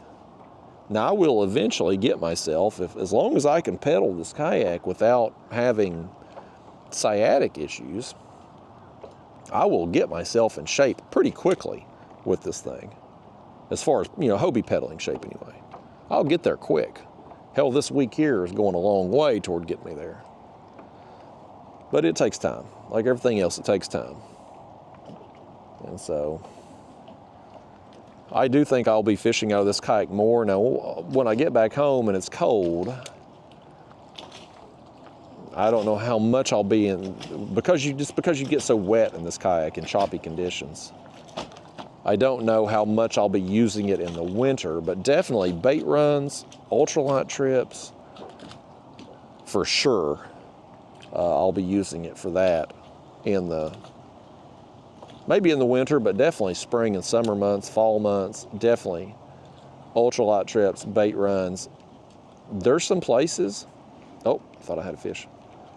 There's some places back home that aren't convenient to get to with a larger kayak that I think I can get this one into, that I'm gonna be able to have access to some carp. Like some backwater creeks and stuff that aren't easily navigable with a larger kayak, or they're just so far away from a boat launch for my bigger kayak that I can just drop in on the side of the creek bank with this one. So we'll probably try some carp fishing in this thing in the spring. There's one. Oh my gosh. He hit me twice and he come free. He about took our gulp off too. Let me throw back over there. We've been just kind of working these areas between the docks with the spoon, but because the wind is so calm right here where we're at, we're protected. I kind of want to throw the gulp right in through here too and see what happens. I don't know if we'll get anything right here or not, but don't hurt to make a few casts, folks. And birds over there don't mind us. They were upset when they first flew in, but I guess they've... Oh! I think I was in a weed then and jerked it and about put our eye out. And birds up there seem to have calmed down a little bit. They don't seem to be as angry as they was. Here come these kids again with their damn boogie board behind a John boat. I don't know how old you got to be to operate a boat, but I guarantee you they ain't old enough. They're probably 10 or 12 years old. Here comes another one. They're running right beside each other out here, playing a game of chicken or something, pulling other small children behind them. Future criminals right there, folks.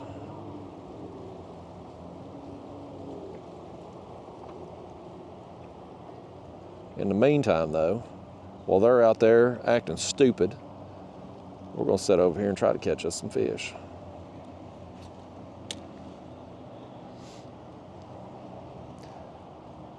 Even with it being a cloudy, dreary old day, it's still beautiful out here. Palm trees, everything's so green. I was looking up these houses because me and the girlfriend, we're driving down through the Keys and there's a bunch of places with for sale signs, and so we're having the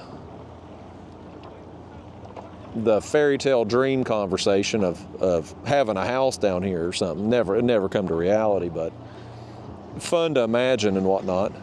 And so we were looking at prices of real estate, and of course down there in the Keys, it's a small house, a 2-bedroom, 2-bath, 1,000 square foot house, you're over $1 million. But I looked up some of these houses here on Lake Ida just out of curiosity because it's beautiful. The houses are nice. You're close to the beach, but you're not on the beach. And I thought maybe, just maybe, they would be more reasonable. They're not. All these houses through here were $1.5 million up to like $4 million. And so I was like, yeah, unless we hit the lotto, probably ain't gonna work out. But it's nice to come down here and vacation for a week or so at a time. There's a fish. I don't think this is a bluegill, folks. It might be, but he thumped it pretty good. I don't know what this is yet.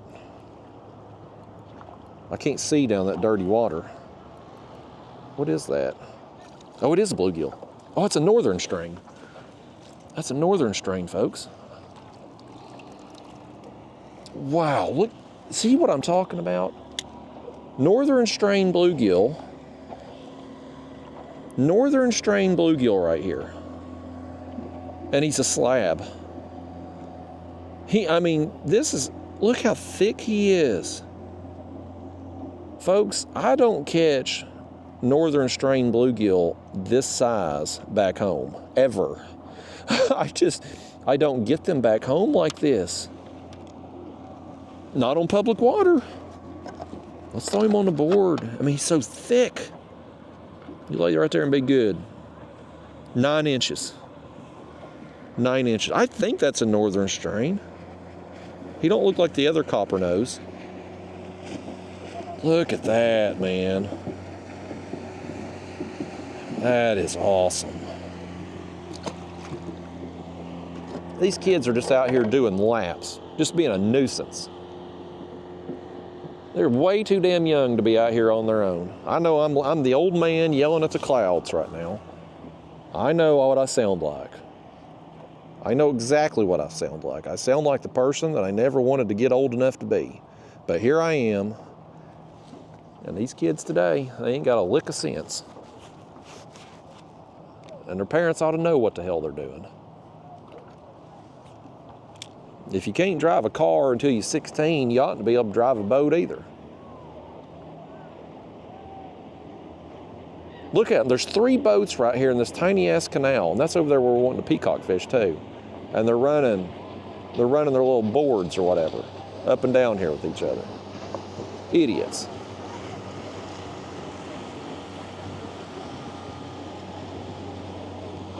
We're liable to cast a spoon and catch us a kid here at some point if they get too close. You just shouldn't be able to do that, especially in the canals, like here where we're about to go up to. That's a small canal. Shouldn't be able to do that stupid stuff in that small an area. But I listen, I know what I sound like right now, okay? You don't even have to comment and tell me. I know what I sound like. I know. I know. But I can't help it. It's how I feel.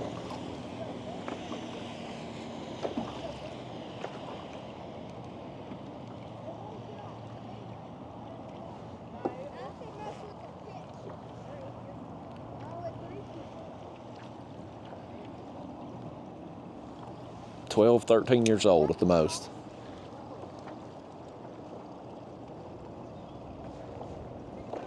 Might be younger than that.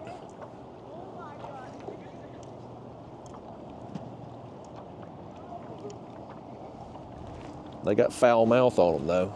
Not that I can say anything, because I'm gonna have to go back to the 24-minute mark and edit out something that I said, but they got foul mouth on them over there too. Them kids, they ain't got parents worth a damn. Their parents apparently so busy making money to afford these fancy houses here that they ain't got time to raise their damn kids.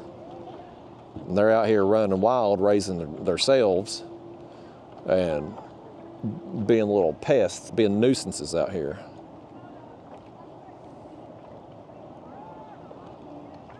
I just can't stand. I can't stand the parents, and I can't stand the kids that act that way. I knew me filming this on a Saturday on my way home, I'd be dealing with more idiots. Them kids will be at school during the week when I'd like to be out here, but we just gonna have to deal with it today. Oh, here comes one bebopping along, trying to get me a copyright strike. They got their parents' stereo too now, probably got them a CD.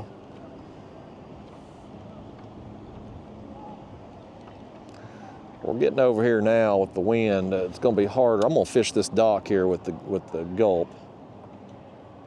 And we're gonna try, oh, I had one too. We're just gonna try to get us a fish with it, but the wind, as we're coming around here, we're starting to get more exposed to the wind again. So it's gonna be harder to feel the light bites with the bow in our line.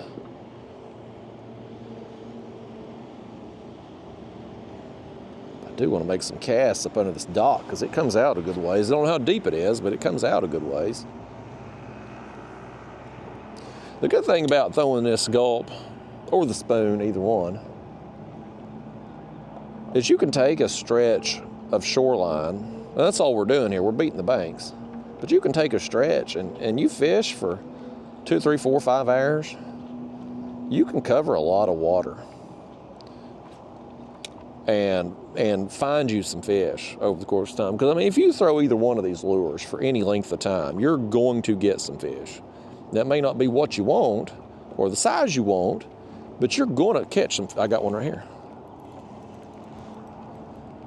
Right on cue.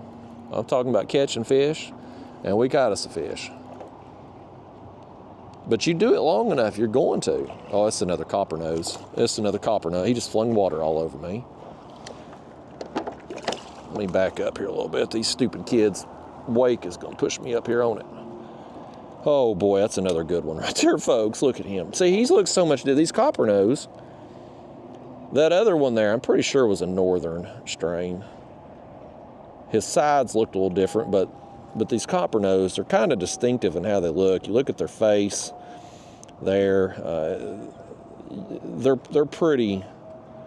That other one had some orange on the tip of his tail, but he looked more like, maybe it was a crossbreed, maybe that's what they are. Maybe that's what those larger ones we've caught are that kind of look northern. Maybe they're like a hybrid or something. I don't know if that's possible or not. That is a beautiful fish right there. That may be the thing, if that's possible. And again, I have no idea whether it is or it ain't. Did he get water all over you? He got water all over my face. Let me clean y'all off here. Let me wipe y'all's face off there. Yeah, there you go, looking beautiful.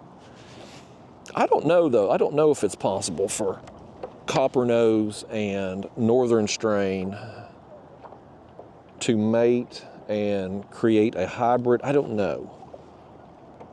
But if it is possible, then that might make some sense of why the northern strains that we've caught, or what I'm calling a northern strain, have a slightly different look to them on their sides. They've got more of a northern style mouth and a northern style, here comes the wind. They've got a northern style mouth and a northern style color pattern, but they're larger size. That might explain it. I think I hit my drag when I went. There we go, it's better.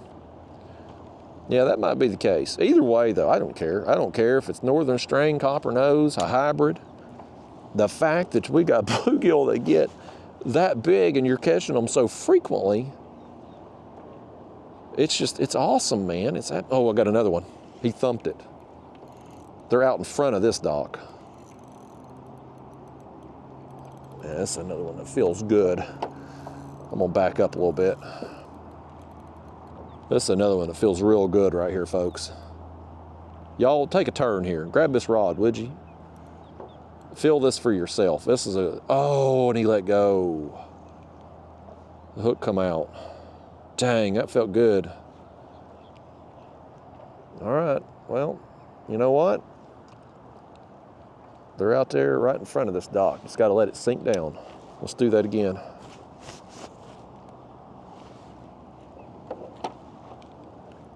I hope them kids ain't out here running up and down this canal where we're going to catch them peacocks later, as that'll really put a flaw in the slaw. I don't want them kids ruining my last hour or two of fishing here in Florida, by gosh.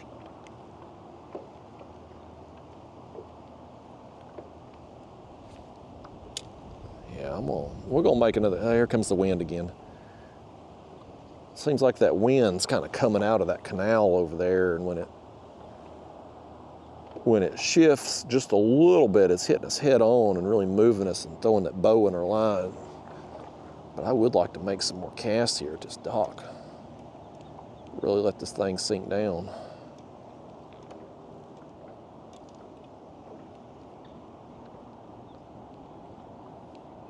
I did make a purchase for this kayak. 2 purchases, actually. Things that will arrive this coming week. Since this has worked out so well for me, and I know for sure I'm keeping this kayak. I had one hit me. He hit me and he missed it. I've ordered a Gear Track cup holder that I'm going to redo my tool situation. I need a place to put my Gulp Minnow Peacock.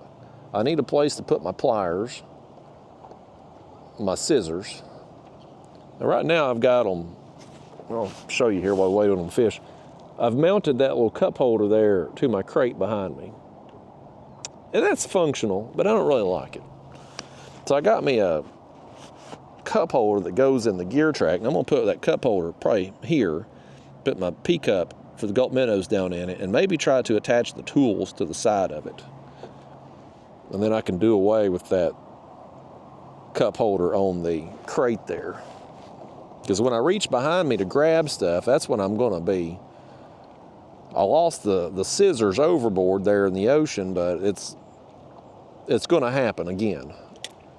I'm gonna fumble finger things trying to reach behind me. I want everything close in front of me. So I'm gonna try that, but it was on sale. Amazon, like $10. And the other thing I ordered is I ordered it from Navarre Kayak Fishing. He makes a lot of kayak accessories. He's got like I guess a 3D printer. And so he makes a lot of things for various kayak models, especially Old Town. He's got a lot of stuff for Old Town, but he's got some stuff for the Lynx too. I bought the seat risers from him when I got this kayak. Put those on, raise my seat up. It doesn't raise it much, but it does give you a little extra height, and me being as tall as I am, any extra height I can get is welcomed. But he's got a piece that mounts on the front of your pedal drive that will allow you, when you take your pedal drive out of the slot, to put it on its side and go back down into that slot to kind of lock it in place. And I thought that would be helpful when you are coming in, let's say you're coming in from the ocean and you're about to hit the bank and it's real choppy and whatnot. That's when you're at risk for either flipping or losing gear off the side, right? Well, it'll lock your pedals in place there and keep that from happening. And so I ordered that piece from him. And it'll also too, when I'm hauling this kayak in the back of the truck, it will allow me to store the pedals there in that spot and not have to put them actually in the truck. It's one less thing to have to store when I'm done fishing at the end of the day. So I ordered both of those pieces last night actually, so they'll be arriving sometime this week. But yeah, I'm gonna keep this kayak super simple. I may keep that camera mount, I don't know, we'll see. I may put the other one back on. The other one, my Scotty mount, thank goodness I found that. It was still there in the Everglades. I have to take it on and off, right? Like pop it in place when we use it. This one here being extendable, because it's a selfie stick, I can kind of just leave it attached all the time and stand it up when we need it. So I don't know. It's Jimmy rigged. I mean, it's DIY redneck as it gets. I put that thing together in a parking lot at Best Buy. But it's been functional. It's worked for us. So we may stick with that on this kayak. I couldn't believe that thing was down there though. I picked my girlfriend up there on Saturday. And it wasn't very far out of the way at all to go to where I had been fishing on our way down to the Keys. And she was like, there's no way it's gonna be there. There's no way it's still there. Because I wasn't sure if it was there or if it was on the kayak, I'd turn the kayak on its side down there to put the wheels in and roll it back to the truck. And I thought when I turned it on its side, I had that camera mount laying down under the seat. I bet it fell out. But if it didn't, if it was still on the kayak, then it must have blew out going down the highway. But thankfully, it had fallen out down there and was still there. Oh, I got lucky.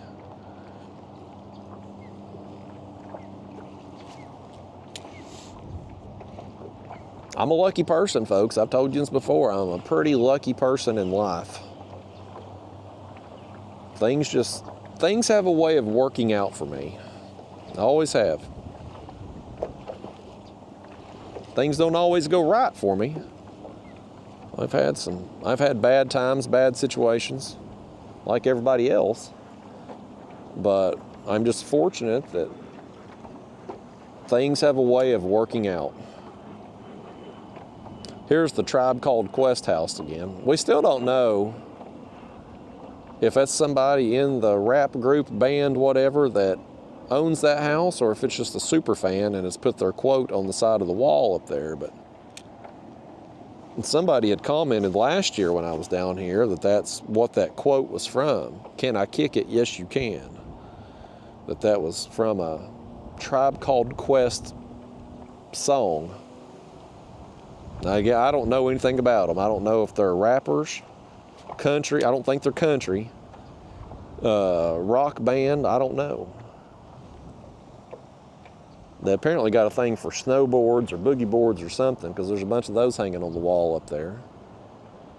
I assume they've got kids because there's a little treehouse swing set over there. There's a fish. Oh, what's this? What's this? Oh, it's largemouth.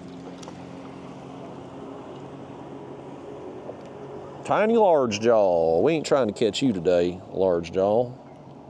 You leave us alone. We're gonna catch a bass, it's gonna be a peacock. I think we're gonna get some peacocks. If them stupid kids will stay out of that canal as the sun starts to go down, we're gonna get us some peacocks. I think as stable as the weather has been this week while I've been in the Keys, stable up here anyway, I think it's gonna be a better bite for us tonight. I just wasn't sure if we would get any before then or not, because I don't know if it's like a situation where maybe they're gonna start feeding right around sunset. Is it like a dawn and dusk type thing with them like it is a lot of fish? I don't know. I don't know anything about them other than that I like catching them. I've been fortunate. Every time I've come down here, I've caught some, but that trip there, the second trip last week, I caught more then than I have on any of the other trips. And got some good quality fish too. I mean, there were some bigger peacocks mixed in. I got some small ones, but there were some bigger quality ones mixed in too. All on the spoon. I might have got one on the gulp. I can't remember. But the spoon was for sure. I mean, that was the ticket. So we're gonna throw it again tonight here.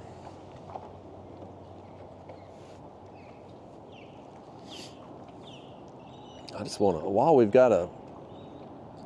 the farther we get out here, the harder it's gonna be with this gulp and the wind, but I definitely wanna ride in through here, try to work this wall with the gulp, because we didn't really do that much before.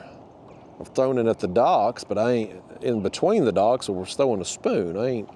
I ain't done the gulp in between here, and I kind of want to see what, if anything, we can get with it. Last year I threw the gulp a little bit.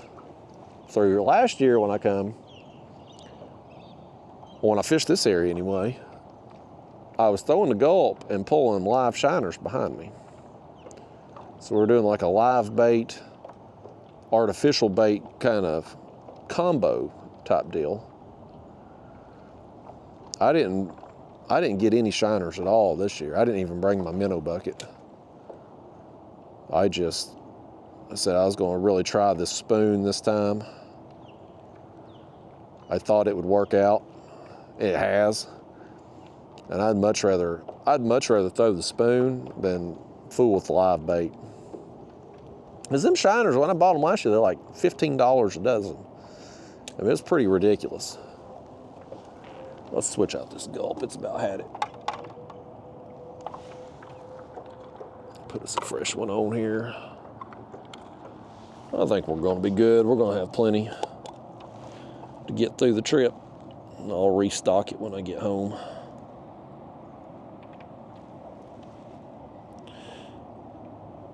On that hook. Very important, folks. I talk about this and every time I throw the ultralight, but get that gulp on there straight.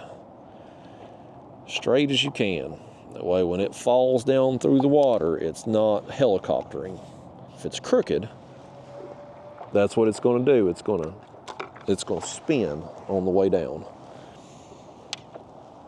And you'll still catch some fish like that. You will. But you're going to catch a lot more if it will just kind of fall naturally, kind of darting in and out as it falls down. And most of the fish I catch are on the fall, especially with bluegill. Now bass, crappie, you'll often catch more as you're reeling it, as you're retrieving it. But the bluegill especially, you're going to catch them on the fall as that thing just goes down through the water column. Smallmouth bass are like that too. You catch a lot of them on the fall. But either way, everything's going to eat that gulp or any small plastic you throw. I like the gulp, but use whatever small plastic you like that you got confidence in. If you got confidence in it, throw it. You're going to catch fish with it.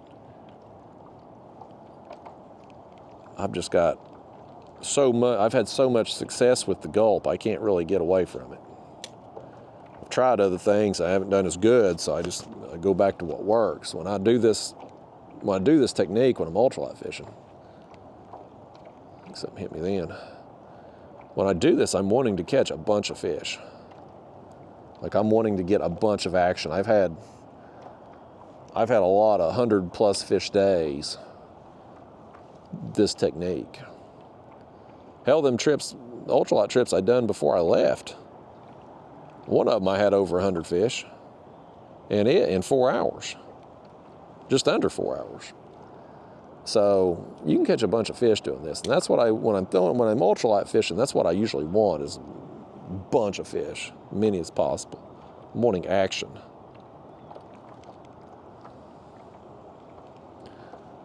Let's work our way up to this dock here. I hope we can fish it with the gulp too. A lot of lily pads, or maybe they're not lily pads. You see them, they're floating through here. It's like they're broken loose or something.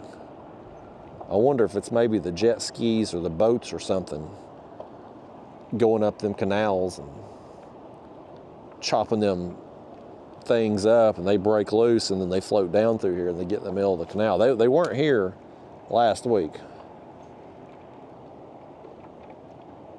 I mean, you'd see them along the shoreline, but you wasn't seeing them out in the middle of the canal like you are today. So that may be what's happened. Them stupid kids probably running up and down through there, chopping up them weeds, and then they come floating down. They'd run back up in there again too. They'll be back in a little bit, I'm sure.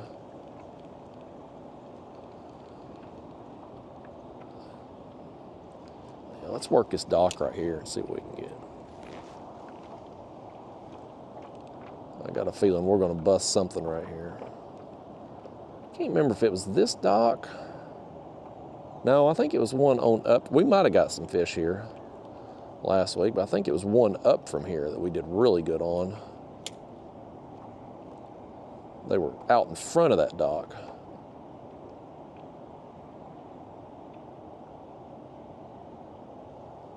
We'll make some casts under this and in front of it.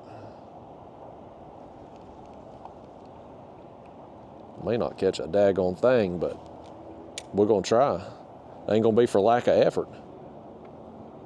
On my part, anyway. Hell, I'm making a lot of casts. Y'all ain't made a cast yet. Can't get y'all do nothing around here. What you ought to be doing right now, if you was a good fishing partner while I'm sitting here working this gulp, you'd be casting that spoon. We could be tag teaming this.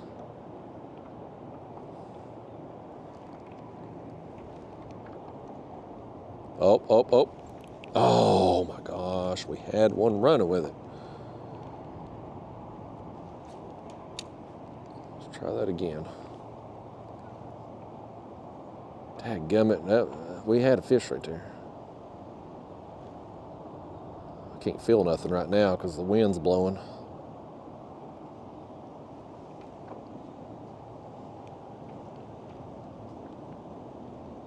Well, throw that over there again. We're gonna work this whole dock. I want to make some cast up under it too. Trying to get the front of it right now. If you throw up under a dock first and there's fish out in front of it, you're gonna spook them as you pull the fish out. If you fish on the front and you catch fish, you're not spooking the fish necessarily that are back there under it unless they run up under there. This one's running somewhere. No, he ain't. I've got a weed. Did you see that? Y'all are silly. Y'all reeled in that weed there like it was a fish. You thought you had a fish on. That wasn't me. I didn't do that. Y'all done it. See, I hand the rod to you one time and you make a fool of yourself reeling in a weed. I'll back you up though. It looked like that weed pulled back. It felt like it did. It felt good as I went to pick up on it.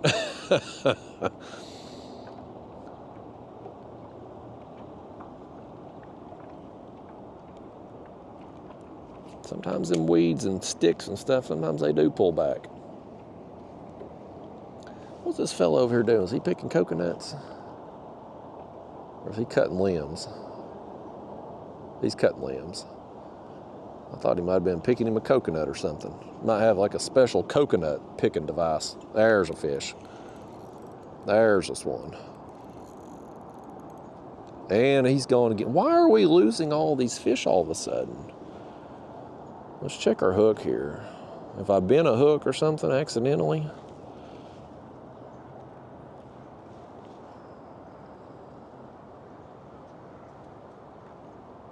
Yeah, let's get our pliers here and see if we can't slightly bend this hook back out a little bit. The pliers got some new rust on them from the salt spray, looks like. That's too much. I hose everything off, but it just don't take long in the salt to rust everything.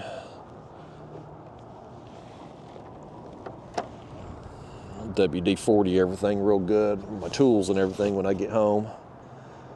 Fortunately, where we were staying at there in the Keys there, that resort place had a water hose and sprayer. So every day I got back, I was able to easily just spray everything off, but still, your metal tools and whatnot, you're just gonna rust. The spoon here, metal on the split ring, things just corrode quickly in the salt. What's that over there behind? Oh, it's a bird. I heard something hit the water. I thought that was a fish busting over there. I threw up on that dock. You hung up on there, that dock. I'll let you cast it again and look where you've put it. Folks, you gotta cast in the water to catch a fish. Now we're gonna get over here and spook these fish. Right over here where we just hooked one. But y'all done thrown up here on the dock. There, we got it. Okay, we got it. Let's push off this thing. Y'all can't cast worth a damn. Every time I let you cast one, you make me regret it. Throw up under there a little ways. I gotta get me something to eat when I leave here, folks. I had me a very light breakfast. We were down to the scraps there in the place we're staying. And so I had me the 2 apples we had left with some caramel dip. And that was my breakfast today. And so I'm gonna eat me a dinner somewhere tonight. I'll actually probably get something to go and eat that on the drive, because I don't want to go in somewhere and waste time that I could be driving. We got a long drive to get home. Long ways to go and a short time to get there. I'm eastbound, just watch old Bandit go. Smokey and the Bandit, folks. Timeless movie. One of my favorite, if not my favorite movie of all time. Burt Reynolds, the Bandit, Snowman.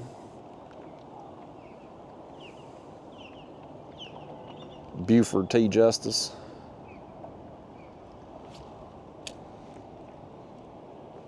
If y'all ain't watched, well, make sure you're watching my videos, but if you got some free time and for whatever reason you don't want to watch my videos, maybe your girlfriend or wife is with you, put on Smokey and the Bandit. Do yourself a favor and watch that movie. It's been a while since I've seen it. I could probably quote the damn movie. I've seen it so many times. But it's probably been a while since you've seen it. Bust out your VCR and your VHS tape and watch it again.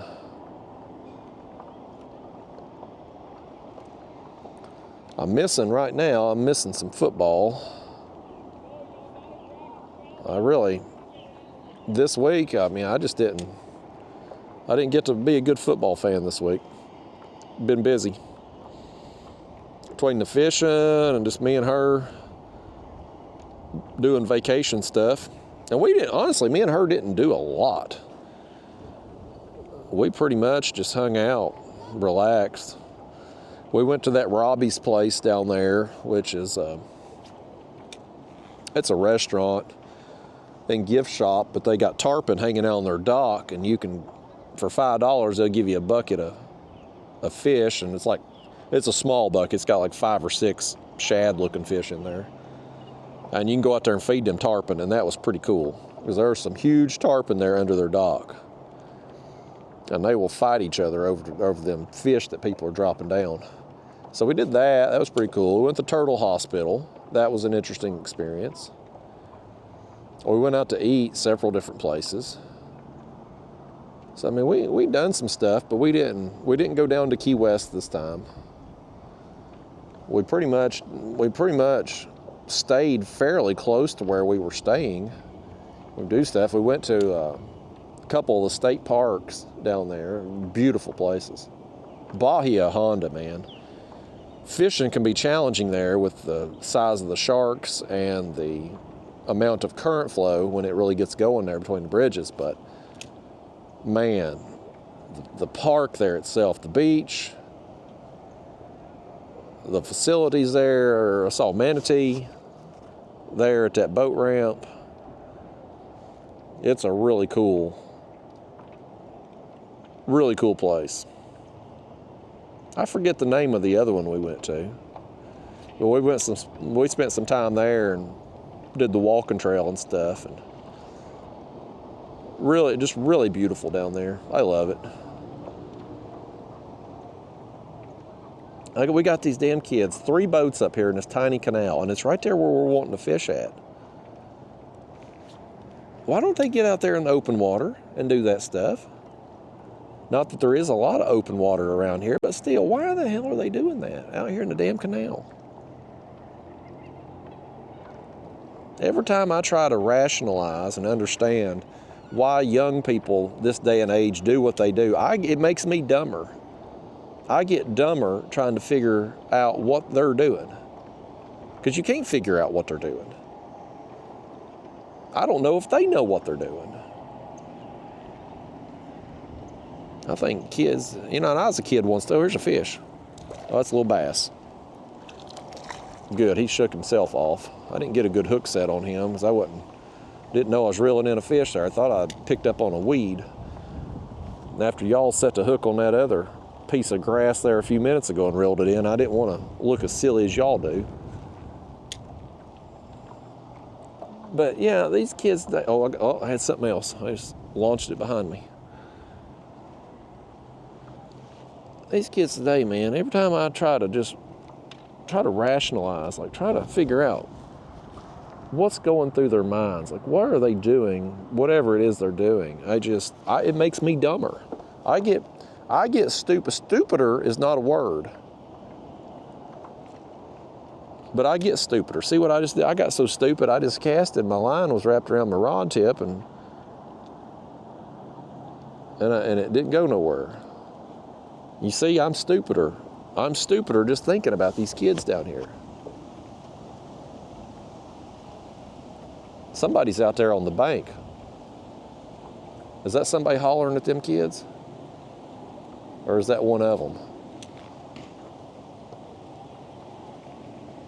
Oh, I think somebody's pissed down there. Somebody's saying what I'm thinking.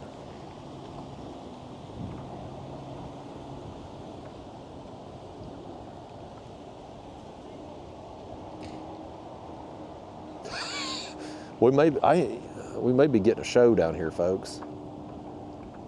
We might be getting a show. They call this, that's a whole genre of videos, like angry Karen on the dock gets pissed off and stuff, and they film these confrontations with homeowners. And it's stupid. People do stuff just to get a reaction out of these homeowners and whatnot so they can try to get them a video. It's ridiculous. Sometimes the reaction of the homeowner is justified, sometimes it's not. But the people who's posting that crap on YouTube, I can't stand them. Again, if you got to do that kind of crap to get clicks, you oughtn't to be on YouTube.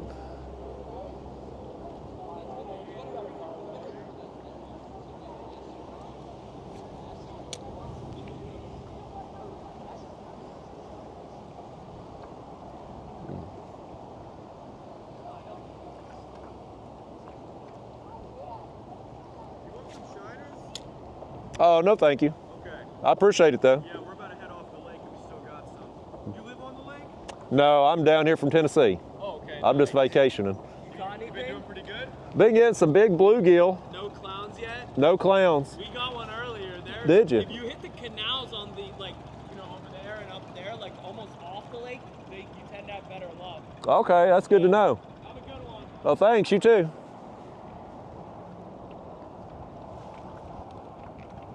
That was nice of them fellas. But you know what the difference between them fellas right there was and these kids up here? About 10 to 15 years in age. That's the difference. They're adults. They're grown up. Did you see how they went by me? They idled by. They come out of this canal idling. They were friendly. They offered their leftover bait. They offered information there. Got the information on the clown knife fish. Very, very nice gentleman there. These kids up here ain't worth a damn. I think that's a homeowner out there yelling at them though.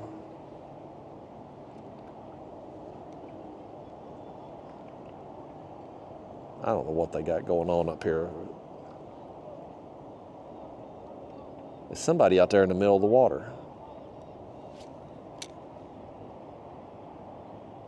There's two people out there in the middle of the water. I don't know what's going on. They're probably filming something for a YouTube video too, try to piss them people off and get them an extra click. I just can't stand that kind of stuff.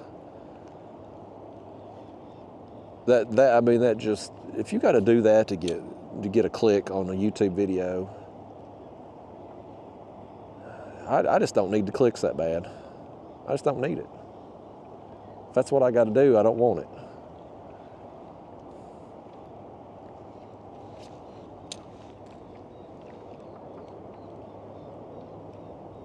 I don't know what's going on. Hell, maybe it's their parents or something. Maybe the parents finally got home. I don't know. I don't think that house has a boat dock. Here's what I do know though. They're right here where I was wanting to fish for peacocks. It's this canal where we tore them up.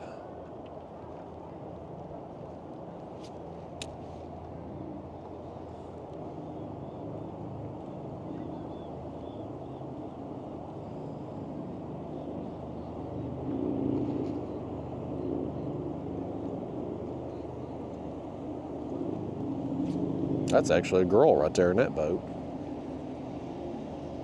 That's probably the only girl that'll talk to these fellas. If she's hanging around these thugs, she'll probably be pregnant by the time she's 14. They're gonna pull theirs up there on the shore. Maybe they live right there. I hope they're done for the day. They might just be going up there to vandalize somebody's house too.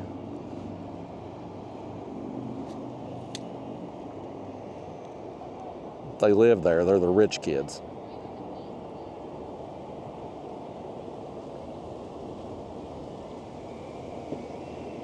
I think maybe here's what I think maybe them people's in the boat, in the water for. I think the other boat up there might be broke down. And maybe they're trying to swim it to shore or something.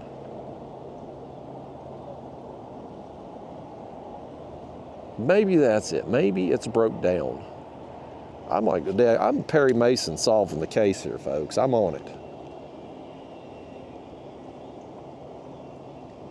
They're tying these boats off over here. Wouldn't it be something if I was casting and accidentally snagged that rope and then their boats went drifting off? That'd be a shame, wouldn't it?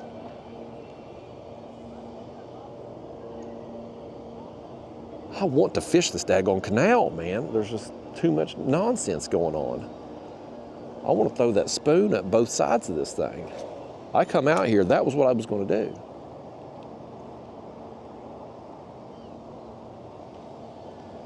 I'm going to keep working this gulp down through here as I secretly people watch here and figure out what's going on.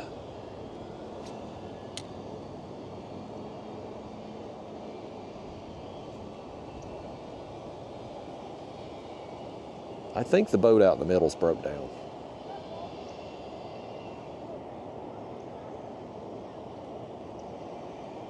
No, the motor's moving.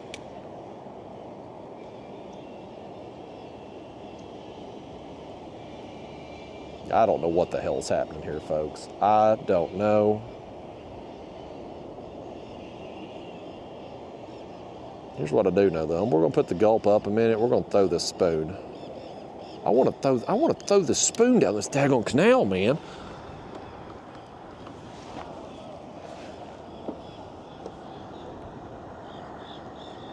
Let me get this thing unwound here.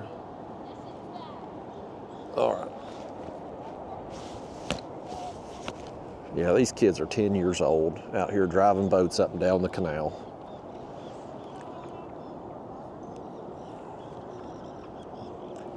Let's switch over here to the other side. I don't want to talk to children today. We'll switch over here. We'll make some casts from here down, and then we're going to go down to the end right here where the canal ends. We're going to turn around. We're going to come right back up through here, throwing the spoon. We'll go into the wind. It'll be easier to go into the wind to control our speed, because with it blowing out of this canal right now, when it gusts, we're really going to be moving. Well, these damn kids, they've chopped up so much grass here, I don't know how much we're going to be able to throw this. We're going to have to be throwing around all these obstacles. We definitely, the other day, last week, I was catching some of them fish right off them walls over there, the retaining walls. But we're going to have a hard time today with all this grass coming down through. This was not here last week. This is new. It might potentially mess us up. I don't know. Maybe we should have took I didn't have nothing to put them shiners in. Them guys offered me. Here comes the jet ski. That's what we need.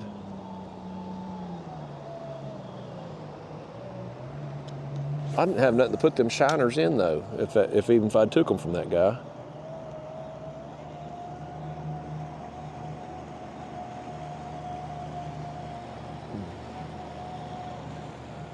That jet ski was nice. He slowed down, idled by. He don't have music blaring at volume level 10. So we've had some respectful people out here today. Just aside from the snot-nosed kids. Them other fellows was real nice and polite. That jet ski right there, you shouldn't have a jet ski out here. But at least he's being polite as he goes by people. Yeah, we can't really cast through here folks, where I was getting them. I can't get close to that wall because of all the, I don't know how well it's showing up on camera with the low light out here, but look at all this. There's just grass all the way down through here.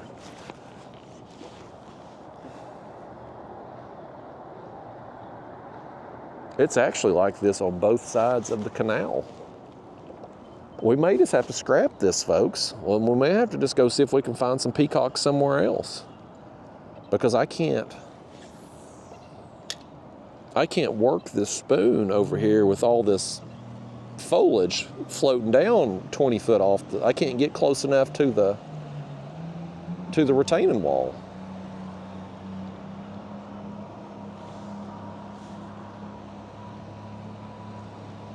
I don't know what's caused all that. The only thing I can figure is that they've ran up shallow and chopped it up with their prop and it's come floating down. But it's literally everywhere out here. And this is a big change. This was not like this last week. You could see some weeds along the edge, and I was catching a lot of them fish, I think, on the weed line. But this is different.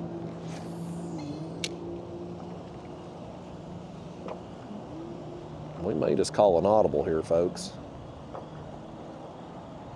The last, I don't know, 15, 20 minutes of that trip, because I'd fished my way down. I had been catching peacocks all the way down through here. And I got to the edge here, and I was forced to make a decision. I had two options. I could either run back up and try to hit it again, but I was going to cost myself time and I was running out of daylight. Or I could just keep going. Go the other way, or to the left here. I ended up doing that, and we didn't catch another fish. But we kept seeing homeowners outside, and I didn't want to talk to nobody because I'm an antisocial jerk.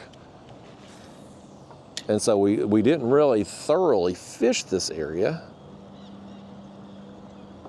So maybe we'll go this way. I don't think we're going to be able to fish this canal, though. I mean, I want to, aside from the stupid kids up there. But with all this stuff, I mean, you see it. I mean, like right there. And it's all over. It's just all floating down through here. We're not going to be able to work the shoreline. But we can right here, because once you get out of the canal here in the main lake, all this is open. So maybe we'll just take our time. Hopefully there won't be as many people out tonight, that being kind of a dreary day. My phone's in my camera bag, so I don't have a way right now of looking at radar to see where the rain is. We'll just roll with it. If we get wet, we get wet. I got my rain jacket. But I know this house for sure. There was a dude out here watching the sunset the other night, so I went by it really quickly. Didn't fish it. So we'll slow down, work this area with the spoon. We'll get up here to these docks. We'll work it with the gulp. It seems to be okay right here as far as the wind goes. I'm disappointed, though. I'm really disappointed with this canal. I really wanted to work that area thoroughly again around the same time right here at sunset. I wanted to do that again with the spoon and see if we could replicate that bite from last week. But not going to be possible, so we just got to move on from it. It's disappointing, but we can't dwell on it, folks. We got to keep going. There's other fish to be had. I don't know if we could get a clownfish or clown knife fish with the spoon or not. I got one. I've got two now, total in years past. One was on a live shiner, One was on a crappie jig. Both of them were awesome. Clown knife fish are really cool. They're almost like an eel. They can swim backwards. Really cool fish. It's another one of those exotics that just got released in here and has thrived because of the climate. But I don't know if we can get one to eat a spoon or not. Like, I don't know how aggressive they are. The one I caught on the crappie jig, I was swimming it, and live shiners obviously swimming, so they will eat a bait that's moving quickly, but I don't know if they're going to come up and eat a spoon or not. It would be awesome if they did. That would be really cool. I want to throw the gulp over here by this dock. I don't know how deep it is, because it don't come off very far. I do want to throw it, see what happens. I think this is another one of those houses that had people out in front of it the other night, so we didn't end up spending much time here.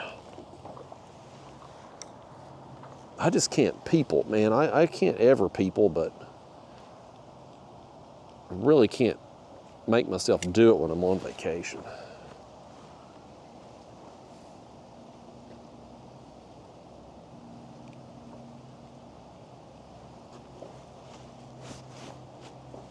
Yeah, we're shielded from the wind right here. This is ideal, really, for throwing the gulp. I mean, we're going to be able to cast and feel everything, but I don't know how deep it is right there.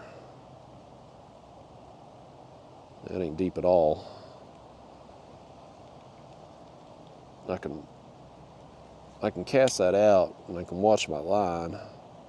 I lose sight of the gulp, but I can see my line stop falling very quickly. And with this light of a jig, it falls slow, so when it happens, when it stops moving that quickly, we know we're super shallow, whether you can see bottom or not.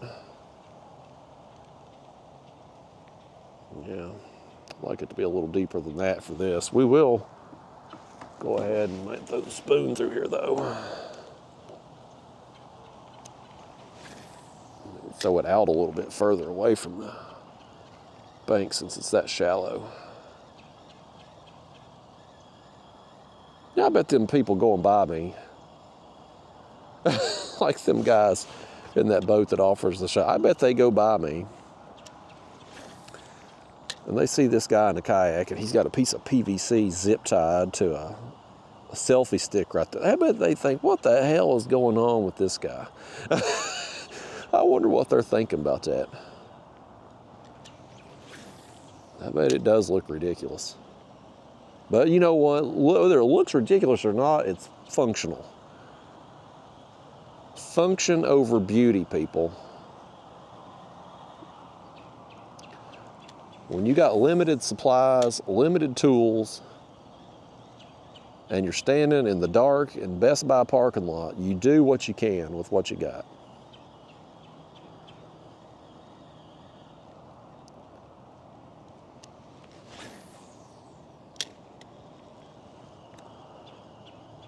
This is another canal right here. It's very short, but it goes up this way. We may work back in it a little bit. I don't know how deep it is back there. Might be worth investigating a little bit, though. There's a drainage pipe back there that comes in. Let me check it out. Well, if we can't go up that canal like I wanted, maybe we work our way around back to the lower lake. We're going to be exposed to the wind out there. Maybe that's what we do. Won't be able to throw the gulp, but we can work a spoon and see if we can get some peacocks down through there.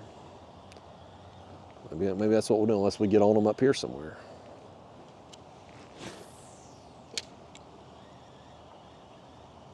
I do think I'll throw the gulp right here on this dock, though. It comes out a little further. Maybe it has some more depth to it, and definitely up under this other one over here, too.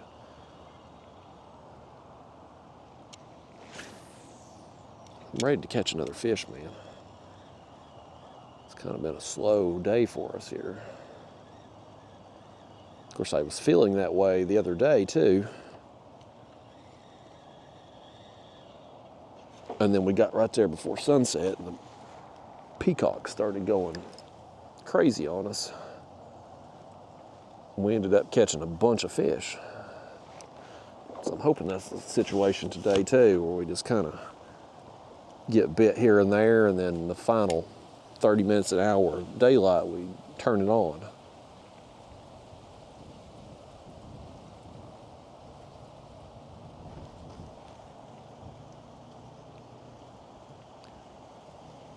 Yeah, let's just throw over here too. I don't know how deep we are.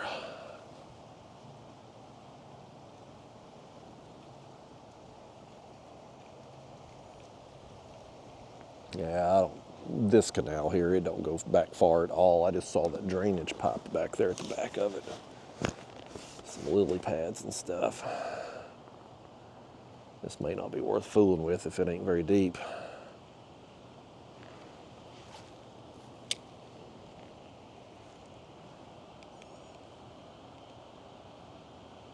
I ain't seen a single iguana yet either. Maybe a little.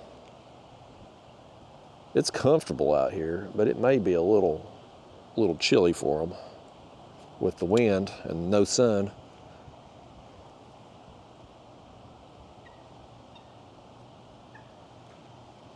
Yeah, let's just work right here this dock, and we're going to turn. We're going to hit this dock behind us that we can throw up under. Oh, I see bottom right there. It is very shallow. Well, crappity doodah.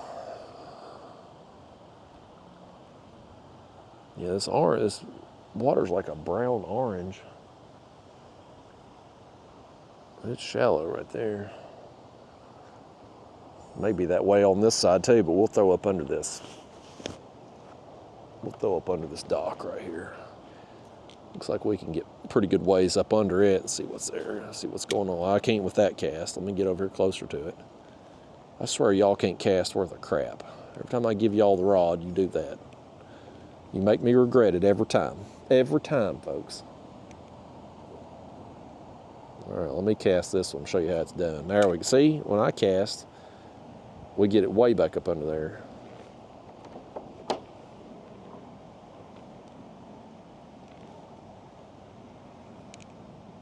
But will we catch a fish?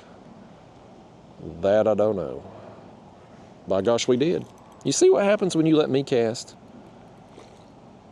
You see what happens? We get the bait where we want it, and we catch a fish. Y'all just ought to let me cast the rest of the day. This is another nice bluegill right here. Oh, buddy, that's a nice one. Look at this, folks. Look at this. Boy, he's thick. I'm gonna throw this one on the board too. I know he's over 9 inches. I know he is. Well, he's just shy of 9 inches. But look at him though, man. That is awesome, folks. Let's make some more casts up under here. I threw that cast way up under there, because I'm a professional and I can do that. Y'all are the ones that keep messing up. We'll have to get a new gulp though. Our tail's gone. We've lost our tail. I guess when y'all made a bad cast a minute ago, knocked our tail off. Can't take us nowhere. We'll take us back to Tennessee though. We'll have to do that, unfortunately. Can't stay down here in Florida forever. Maybe someday. I'll never be able to live down there in the Keys, but it's possible someday I might could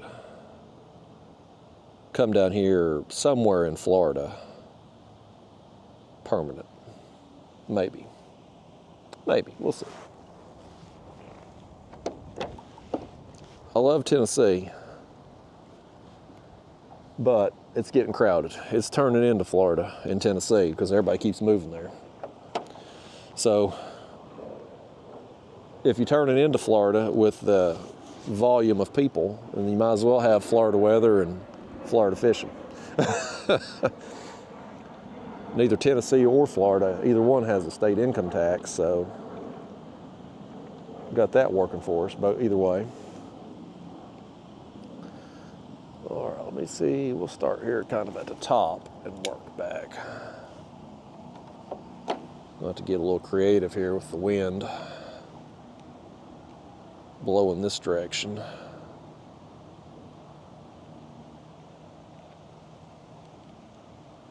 Let me try to get one back here by that pole back there. There's 2 poles back there. I hit one of them poles. Let's see what that'll do. I don't know if it's any deeper over here on this side. I think it is a little deeper. It's taking my jig longer to get down. Maybe that's why they're over here. Or that one was. If that one's over here, he ain't alone. I guarantee you there's more bluegill under there. I want to work these back columns here first before we throw up here at the other ones again.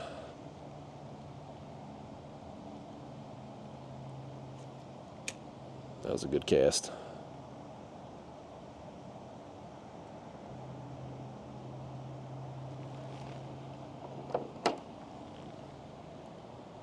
Nothing on it though. All right, well, let's work this front pole where we got that other one then. Perfect.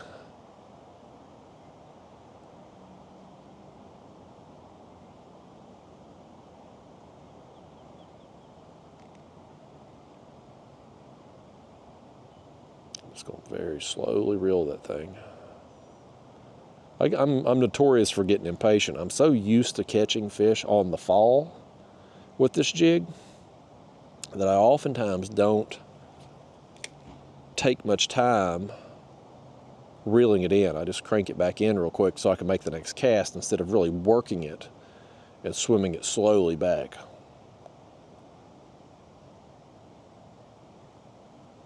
But I thought we would right here just see what's going on. Can't believe that bluegill's there by himself. He's got to have some friends with him, so.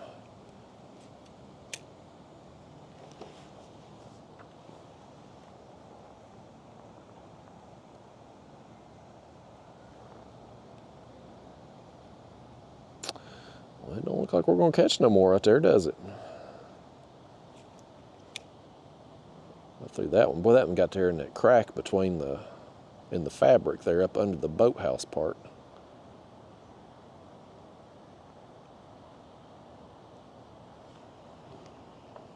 Nothing. All right, let's keep making our way along. Oh, something got me then. I dropped that one on its head, apparently. Let me back up. We'll make another cast over there and we get this one in. Let's see what this is. What is it? Oh, it's in a bluegill. This one's got stripes on it. Come up here, bluegill. Let's take a look at you. Looks like I've seen the stripes on him. In the water there, you can see it underwater better than you can. Better than you can up here once we got him in. Looked like a tiger. Boy, he is hooked good right behind that bone in the mouth there. He wasn't coming free. There we go. Yeah, like that stripe right there, you could see it in the water better than you can up here.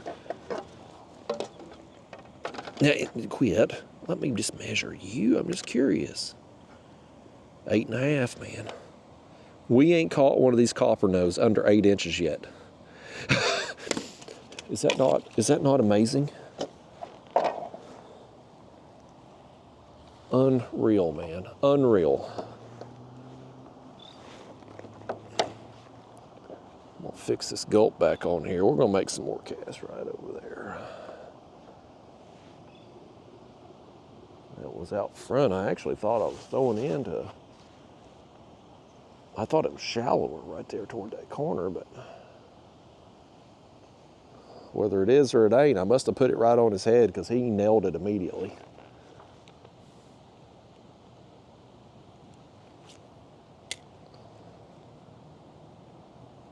Another one just like that, man. 2 casts in a row right there on that spot.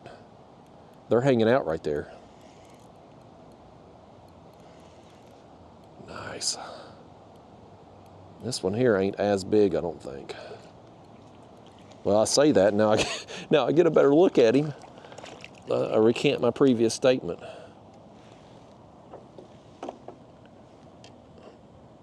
Yeah, he is as big as the other one too. I'm not gonna measure him, but he's over 8 inches for sure. Get out of here.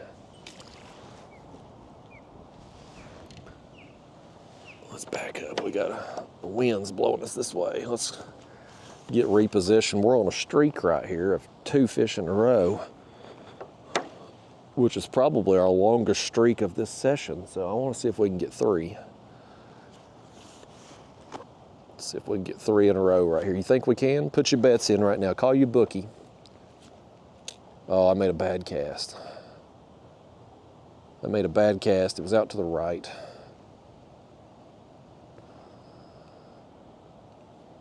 I broke our streak on a bad cast. No, I didn't. No, I didn't. We had one hit it right then.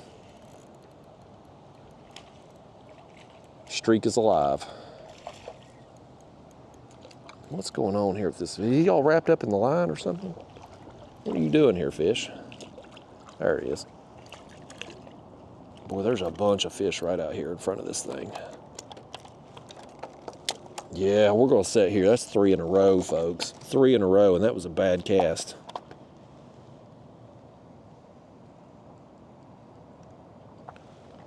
Nice.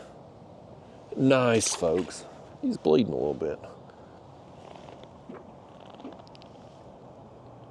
Let's fix our gulp back on here. We gotta back up too. The wind ain't our friend, folks. The wind ain't our friend, but these bluegill are.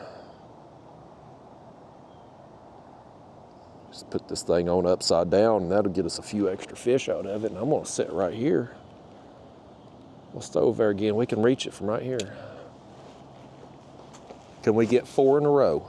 Put your bets in Las Vegas right now. Can we get 4 in a row?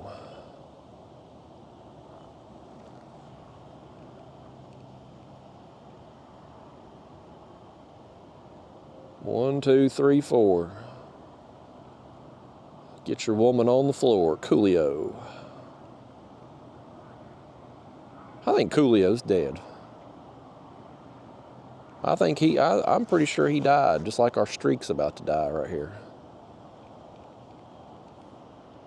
He had the funny hair when I was a kid. I can't remember the song, but I remember 1, 2, 3, 4, get your woman on the floor. I'm pretty sure he died, and our streak died.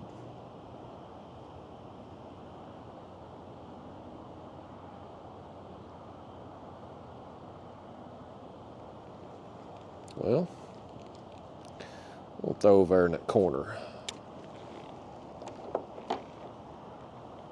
I swear I think it's shallower right there in that corner. Looks like I could see bottom right there.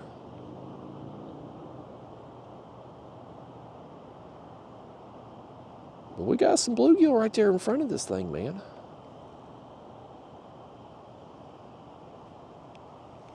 I ain't ready to move on from it just yet either. I'm gonna make another couple casts. Those things are so much fun, y'all. Oh, had one hit.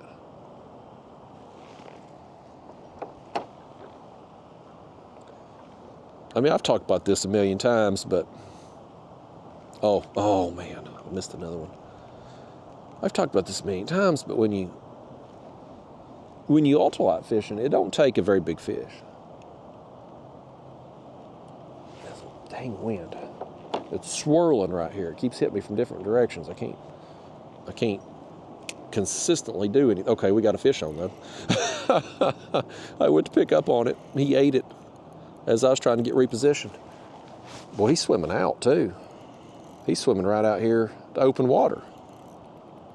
What do we have here? Is this a bluegill? He's not doing the circles right yet. It is. Boy, that's a slab. I'm gonna net that one. Yeah, folks, I've talked about this so much. It don't take a big bluegill or big fish on the ultralight to put a bend in it and give you a good time. But man, I'm gonna tell you, when you get fish like this that are 8+ inches and thick as all get out, you are in for a real treat. I mean, this thing right here, man, my gosh, the size of him. The size of this thing, man, look how tall he is.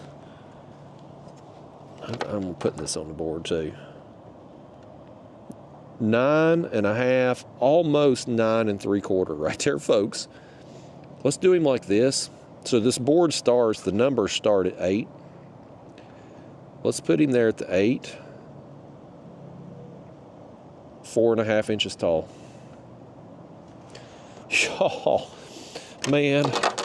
You sit right there a minute, bluegill. Y'all got water all over the lens? You do. Y'all got to holler at me. You get that water on. Boy, there's still water all over it. Let me get my towel here. I don't know if it's messed up the video or not, but water right there on the lens. It dried on there too. Okay. Y'all set up here again, would you? Take a picture of me in this one here. Almost 9 3/4.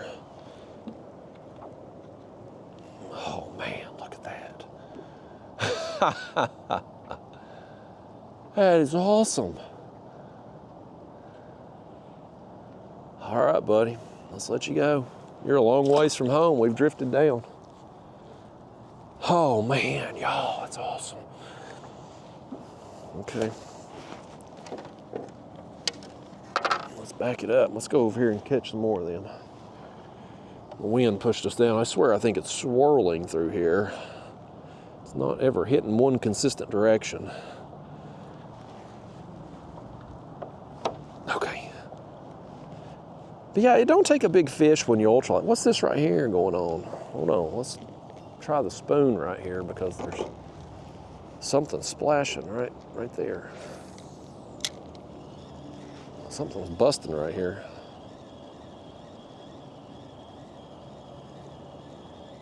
I don't know what that was. I don't know if that was bait or if that was a fish or what. Let's make one more cast there though, just to be thorough. But it don't take a big fish when you're ultralight fishing to have a real good time. But when you do get on some good sized fish like these bluegill that are not only long but thick too, I mean they've got some muscle to them, they've got some meat on them. You're gonna have a huge bend in the rod, they're gonna fight. I mean it's a dang good time. I'm having a good time. I love it down there in the Keys, but I can have a good time doing this too, folks. I'm pretty easy to please when it comes to fishing. If you just tug on my line and give me some excitement, man, I'm content. I'm happy as can be. Let's run back over here.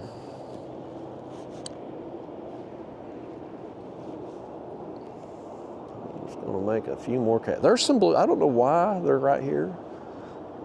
I don't know what's holding them here.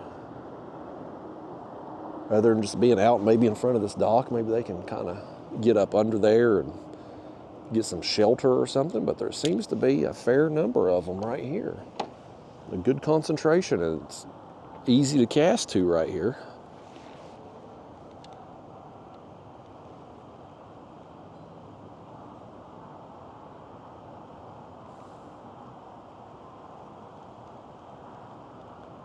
Let me throw right over there where we got that last one.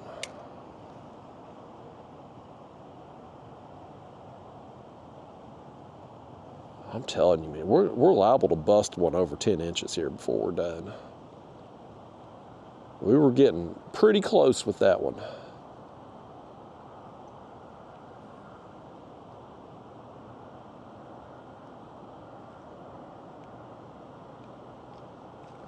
what's going on behind us again? I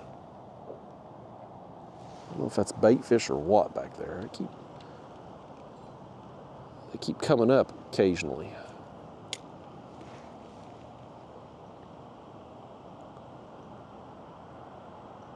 I wish I knew exactly where they're at right there, how many there are. Do copper-nose, do they school up in the numbers that the northern strain do? I don't know. These are questions I don't know the answers to.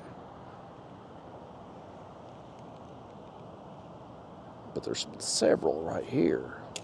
And that's just what we caught. That's not counting ones that's probably maybe been spooked by the ones we're reeling in.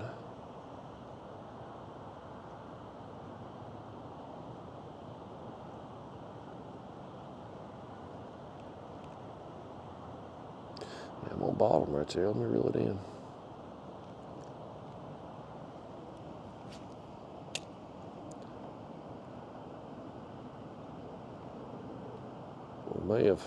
May have wore out our welcome on this spot there. That's what, 3 casts now without a bite. I'm getting impatient again, y'all. Nope. Here we go. That fish, he said, Justin, don't leave. Ooh, look, he's gonna pull some drag. Boyson's got some fire in him, buddy. He's got some fire in him. Oh, that's another big one. That's another big one right there. Oh man, that's another big one, y'all. Come up in here. Oh man, y'all, he ate it kind of deep too. Can I get it out? I think I can. Let me see if I can get this, folks. He's eat it kind of deep, but I think it's gettable without hurting him, I think.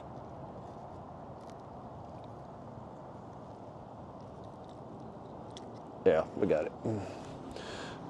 If you had ate that just a hair deeper there, bluegill, we'd have been cutting that off. You'd have been having it permanent. Just shy of 9 1/4, man. These are excellent size right here, man. Excellent size fish. I want to get me another one. They seem to, I mean, it's like they know I'm here. Like they're not hitting every cast. But they're there. They're clearly there and in good numbers. All right. Do it again. It's a terrible cast. That's one I let y'all cast again right there. These people here's got a nice yard too. Look at all them plants up there and them trees and stuff. They've put some time into manicuring that. It looks really good. Fish.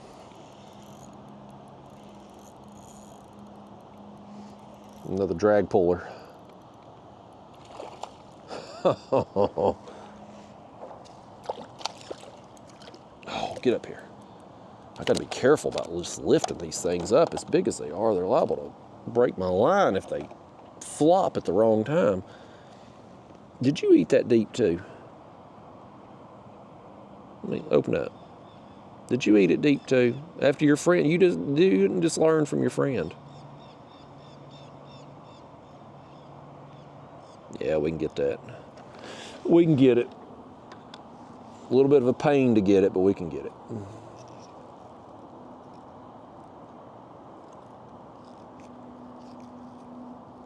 Oh, there we go. What is that on there? Look like a piece of bubble gum on there, fish. Was you chewing bubble gum? Got the old juicy fruit, Wrigley juicy fruit. They still make juicy fruit. I don't chew bubble gum or chewing gum. I haven't chewed chewing gum and I honestly can't remember. 20 years or more, probably. High school. I don't chew chewing gum. It's not my thing. I don't like it. I mean, the flavor of it certainly I like. But I'm always afraid I'm going to pull my fillings out with gum and stuff. Or like taffy, you know, sticky candy. I'm always afraid I'm going to pull fillings out. And who wants to go back to the dentist? Not me. I don't want to go to the dentist. I go there twice a year, get my teeth cleaned. That's the only thing I want to go for. So I don't chew gum.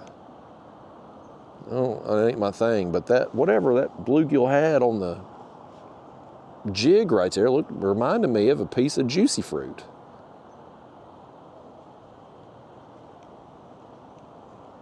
You'd think they'd make, and maybe they do, you'd think they'd make some juicy fruit flavored candies of some kind. Or like a juicy fruit flavored drink. I don't drink, I mean, I've been terrible this week. I really cut back on the Pepsis. I'm trying to cut them out completely in my life, but being on vacation and eating out, it's been too easy and too convenient for me. So I've had a lot. I think I had one Pepsi this week, but I've had Coke. Same difference, just carbonated sugar water basically. And I'm trying to get away from that. But you would think, because so many people drink that stuff, you would think they would have like a juicy fruit option, juicy fruit flavored cola, juicy fruit flavored Gatorade, something like that. Because juicy fruit, I assume they still make the gum, but it used to be a pretty popular flavor. I remember liking it. I can't remember though the last time I had chewing gum. I'm not a gum chewer. I don't chew gum. What are some other things? I don't like jewelry. I don't wear rings, necklaces. I don't like wearing lanyards. I never wanted to wear a lanyard at work. Sometimes back when I had a real job, they'd give you a lanyard for your name badge. Somebody's going to choke me to death with that thing. Like, I'm not going to give them an opportunity to choke me out with a lanyard. But that's what I'd think about, you know. I'm just not going to do it, but that's one of them things. One of them weird things, I guess, about me. I like the smell of asphalt, freshly poured asphalt. I don't know that that's normal. Also oftentimes like the smell of multivitamins. And I don't know that that's normal either. They should have a juicy fruit flavored multivitamin. $1 million idea in the making right there, folks. Juicy fruit flavored multivitamin.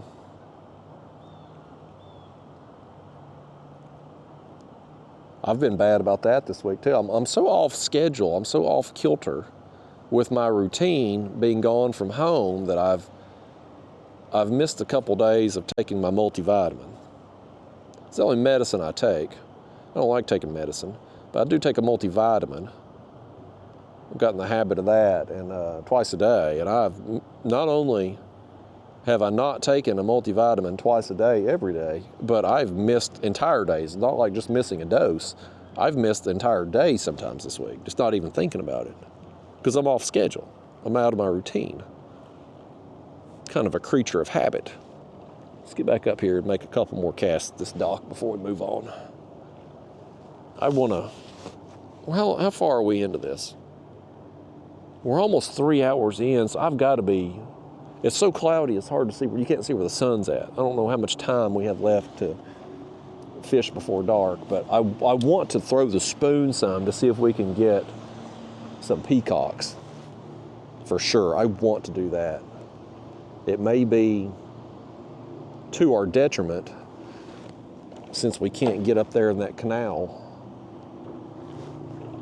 but I definitely I want to spend some time and see if the last 30 minutes to an hour of daylight is, even though it's dark out here anyway, dreary, I want to see if them peacocks turn on again. We're not going to be able to test it how I wanted to since we're not going to be in that canal. That's the thing. But if we get on them somewhere else here in the final hour, then we'll know. But if we don't get on them, then we're not going to know whether it's a timing thing or what, you know? It's really unfortunate. I really wanted to fish that canal again.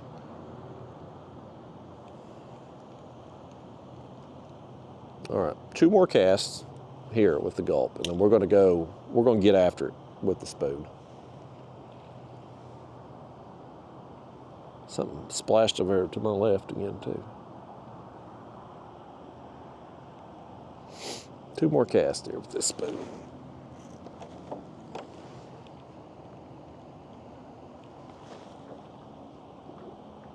All right, I want y'all to cast this one. I want you to make a good cast, and I want you to catch your fish with it. There you go. You done better with that one. This fish right here is yours if you catch it. If you catch it. I'm gonna let y'all reel it in. I don't think you're gonna catch one.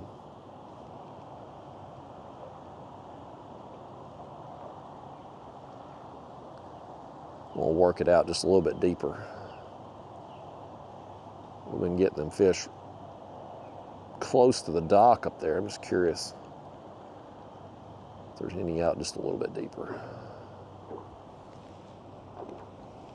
All right, well, let's bust out the spoon again, because I know we've got to be running out of daylight. I know we do. Because I got out here, I think around 1:30-ish. So if we're 3 hours into this, that would make it 4:30-ish, give or take. And it's dark by 6 right now. So we're running out of daylight, folks. Let's see what we can do with this spoon. I think we're going to get something on it here. Here's what I want to do, too, before we... Let me wrap that damn spoon around my camera thing first. I want to put that camera mount down, that way we can jerk the jaw here if we get bit. Not have to worry about whacking that thing.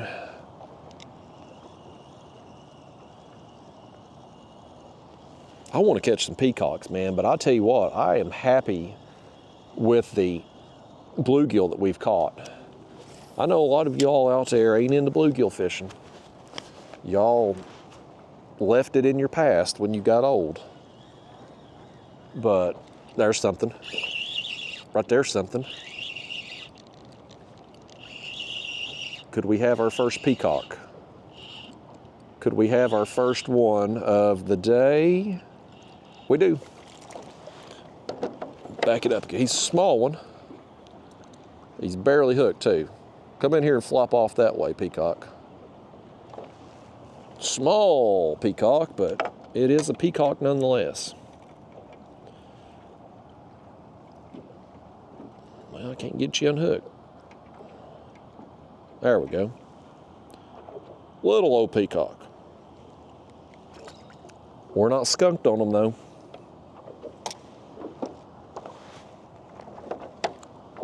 Yeah, I want to see if we can get some more of them and get some a little bit bigger. But I am happy with these bluegill. I like it. I never outgrew it. Bluegill fishing for me, I don't think I'll ever outgrow it. I think it's going to be something that I just enjoy for the rest of my life. I like the simplicity of it. I like that they're so readily available most everywhere you go. They never let you down. You always catch them, it seems like, no matter where you're at. And they're fun to catch on the ultralight. You don't need big fish on the ultralight to have a good time. And bluegill, even if you're in a lake or river or pond that has stunted bluegill, maybe they're 6 inches or whatever at the most, a 6-inch bluegill is still a good time on the ultralight. And so I love them, man. I go through moods and phases. Like sometimes I'll want to ultralight fish a few days in a row, and then I may not pick up an ultralight rod again for a week or two. But when I'm in the mood for it, I'm in the mood for it. And bluegill just don't disappoint. They're always readily available for you. They're always there, just waiting on you to come out and catch them. Some of the other fish species, you got to work a little harder for them. You got to do other things maybe you don't want to do that ain't as fun to catch them. And I'm fortunate with bluegill that not only do they bite really well, but that I also enjoy the technique that I use to get them. I genuinely enjoy throwing that ultralight rod in the small jigs. I do. It's very fun to me. Sometimes catching fish, depending on what you're doing, the catching the fish part can be fun, but the actual technique itself that you're doing isn't. Like, I'm trying to think of, here's a good example. Muskie fishing. I've caught one muskie in my life. It was very fun. And I went fishing. There was a fellow named Corey. He used to be a muskie guide back where I live. He moved. But he had taken me out. Him and I had become friends, and he took me out a couple times. And I caught one muskie that he put me on. And it was a blast catching that muskie. Come up, made topwater play. I got the video on my channel several years ago. I think 7 or 8 years ago. But the act of muskie fishing, working big lures, doing the figure 8 with the big rods and stuff, that I don't find to be very fun. Like, I don't find muskie fishing to be, muskie catching is awesome. Muskie fishing, not so much. And so that's one of those things where it's like, is the fruit worth the labor? And for me, obviously it isn't, because I never go muskie fishing. Now, for some of you out there, maybe it is. There's some people, like, Corey, for instance, he loves muskie fishing. The act of it, the actual technique of it, he loves that. I don't. But, I mean, catching fish is always fun, but I think there's so many techniques and so many different fish species. Like, I think you gotta find what suits your preferences, what suits your personality, what you love to do. That's what you gotta go find and do the hell out of it. It's no different with me catfishing. A lot of ways to catch catfish. But I typically like suspending baits. That's most fun for me. So that's what I want to spend my time doing. And so if I can catch them on a suspended bait, you're going to see me out there suspending. Now, sometimes it ain't the best way to go about getting them. You got to do other things. Sometimes you have to do things that you don't want to do to get the results that you want. But I'm fortunate with the ultralight technique that I enjoy the technique, and the fish are always readily available and willing to eat it. The only time it don't work out is when the wind is well up like it is today, but we've made it work here because we've been able to hide from it in places. But if you're in a situation where the wind is up and you can't hide from it, the ultralight technique, it's not going to work. I mean, maybe it will. Maybe you can go to a heavier jig head.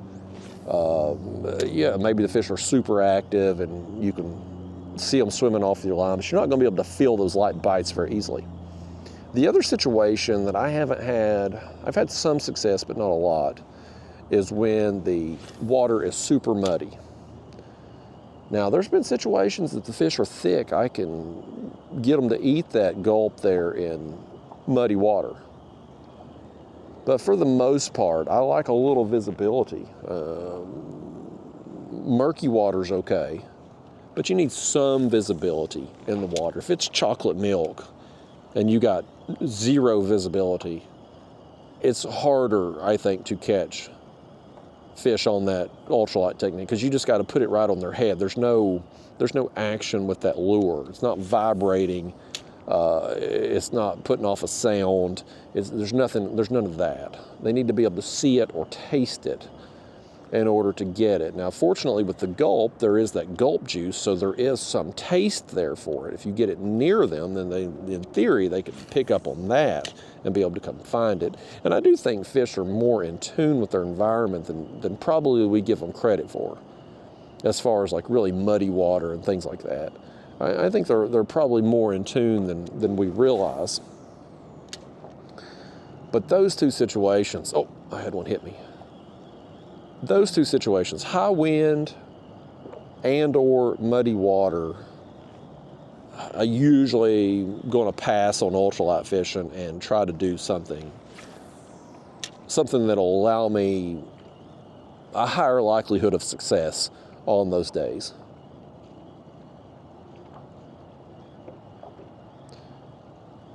But I mean, if the wind, the good thing about ultralight fishing, especially if you're willing to just catch whatever, like if you're not targeting any one specific species, is that even if the wind is up, you can oftentimes hide from it and find places to get out of it. Even if you're on a big lake, you can find a little cove or canal or creek or something to kind of get away from it and still be able to catch some fish. Out here, prime example today, I mean, some places we've been out here, we've felt the brunt of the wind, right? When we first started today, the way it was blowing there at that first dock I wanted to fish, we were kind of limited with what we could do. But other places we've been out here, we've been able to get away from it and do exactly what we want to do. Oh Lord, we got some homeowner coming out here. Okay, he's going back in. I didn't want to have a talk with anybody. Them fellas in the boat was nice. I didn't mind talking to them because they didn't linger, you know. They were friendly, they were polite. It was very brief conversation and they moved on. Sometimes people want to linger. Like I told the story, I think I told the story. When we got down there in the Keys, there's all these little bungalows, I call them. My girlfriend calls them a hut. But they're 2-bedroom, 2-bath places, and you share a dock. There's a community dock, basically.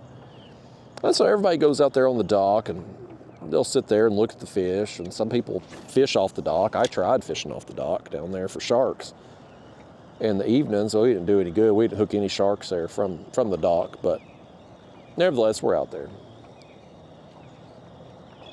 And this dude, he comes down one night, me and my girlfriend sitting there, and we're just looking at the stars, because down there in the Keys, you don't have a lot of light pollution. You get up here on the mainland, like down there in the Keys, you can see Miami off in the distance because of the light coming off of Miami. But if you just look the other way, it's just pitch black dark, and so the stars are so much more amazing down there. Like you see stars that I don't see at home because it just ain't dark enough with all the lights from buildings and everything. So we're out there, we're just admiring the sky. And dude comes down, another person staying there, and he just starts talking. and talking and talking, and we're not really fish. What do we got here? What do we got? Large jaw. Wrong type of bass. Tiny one too. But we're there, we're sitting on the dock, and he comes down and he just starts talking, and we're being polite, but we're not really engaging with him. Like, it's not a back and forth conversation. It's him talking. It's kind of like me on these videos where you go from one conversation to the next without, like, you and the audience actually responding back at all. It was like that with him, except he was the one doing the talking. And he's a nice guy. But y'all know me, like, I'm just not social anyway, with human to human conversation anyway. I can talk to you through this camera, but I wouldn't want to talk to you for a few hours in person. No offense to you, you're great people too, I'm sure, but I'm not social like that. But this guy, he just kept going on and on and on and on, and he just wouldn't stop. And it was all stuff we didn't care about. You know, it wasn't like it was edge of your seat, like, oh my gosh, this is the most interesting person on the planet type stuff. It's like, read the room, buddy. Like, we're out there having a moment, me and her, looking up at the stars, and yeah, which I know sounds probably crazy coming from me because of these videos that I do where I sit here and talk to you through this camera for hours. But here's the difference, folks. Here's how I'll explain the difference before you all are saying that I'm a hypocrite or something like that. Here's the difference. When me and her were down there on that dock and that guy walked up and interjected himself into me and her moment there and just wouldn't leave, just lingering around like a fart in an elevator, we didn't have a choice in that. We didn't ask for him to come down. He just showed up and just wouldn't stop talking. With these videos, yes, I'm doing the same thing to you that he did to me and her that night. But you chose to click on this. I didn't ask you to click on this video. I didn't come to your house and push the button for you. You chose to watch this. So that's the difference. You have a choice whether to listen to me and come fishing with me on these trips or not. Me and my girlfriend did not have a choice when this guy walked up and just wouldn't leave. We had no say in it. And I didn't want to be rude. You know, I don't want to be rude to anybody down there because, again, he was a nice guy. And we're obviously going to be crossing paths down there multiple times throughout the week, which we did. So we don't want to make things weird or awkward. But at the same time, too, it's like, you got to be able to read the room. I wouldn't come up and just start talking nonstop for several hours if I met you in person. I wouldn't do that to you. But this guy, man, he knew everything about everything. I didn't want to ask what he did. I mean, he obviously had money because he was happy to tell us how much money he had and what he was spending it on and all that. I never asked what he did. Thankfully, that was about the one story he didn't tell us, what he actually did to get his money. But we figure he must be some kind of consultant because he had an answer for everything. He knew everything. And so if he's not a consultant of some kind, he's missed an opportunity because he'd be perfect for it. Now, me, on the other hand, yes, I talk for long periods of time, but I don't know anything. And I am fully willing to tell you that I don't know anything. So I wouldn't make for a good consultant because I don't have any information to give people. except usually what not to do, especially if it comes to shark fishing. I'm fearful, man, about them shark videos. I think they're potentially going to be some of the worst videos I've ever posted, especially the one at Bahia Honda. I'm going to post it because, I mean, I'm bringing you all with me on this adventure down here, and you all are experiencing what I'm experiencing. So I'm going to post it. It's already, by the time you're seeing this video, that video is already posted. But I'm fearful that it may turn out to be the worst video I've ever put out, just because it was the fights were so long and there was no good ending. Like I cut them loose because it was a waste of time at that point. Like I couldn't do anything with them. And so I fear it's going to end up being a disaster. I think the feedback is probably going to be terrible, but we'll see. We'll see how it goes. Clearly, obviously, by the time you're seeing this, I already know because those videos have come out, but at this point in time, I don't know, and I think it has potential to be awful. But, you know, the old saying, it is what it is. I'll bring you on these trips. They're raw, they're uncut, they're real. Whatever I'm feeling, experiencing, like yesterday's trip, my last session down there shark fishing.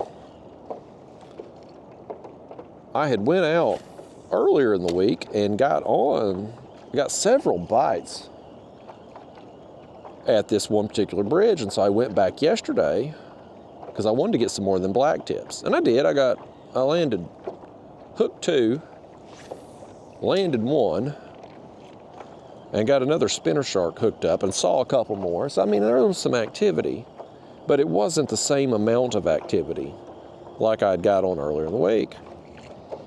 And there was some breaks too, like the first shark we hooked yesterday was like, I don't know, 20, 30 minutes into the trip. I mean, it was pretty quick.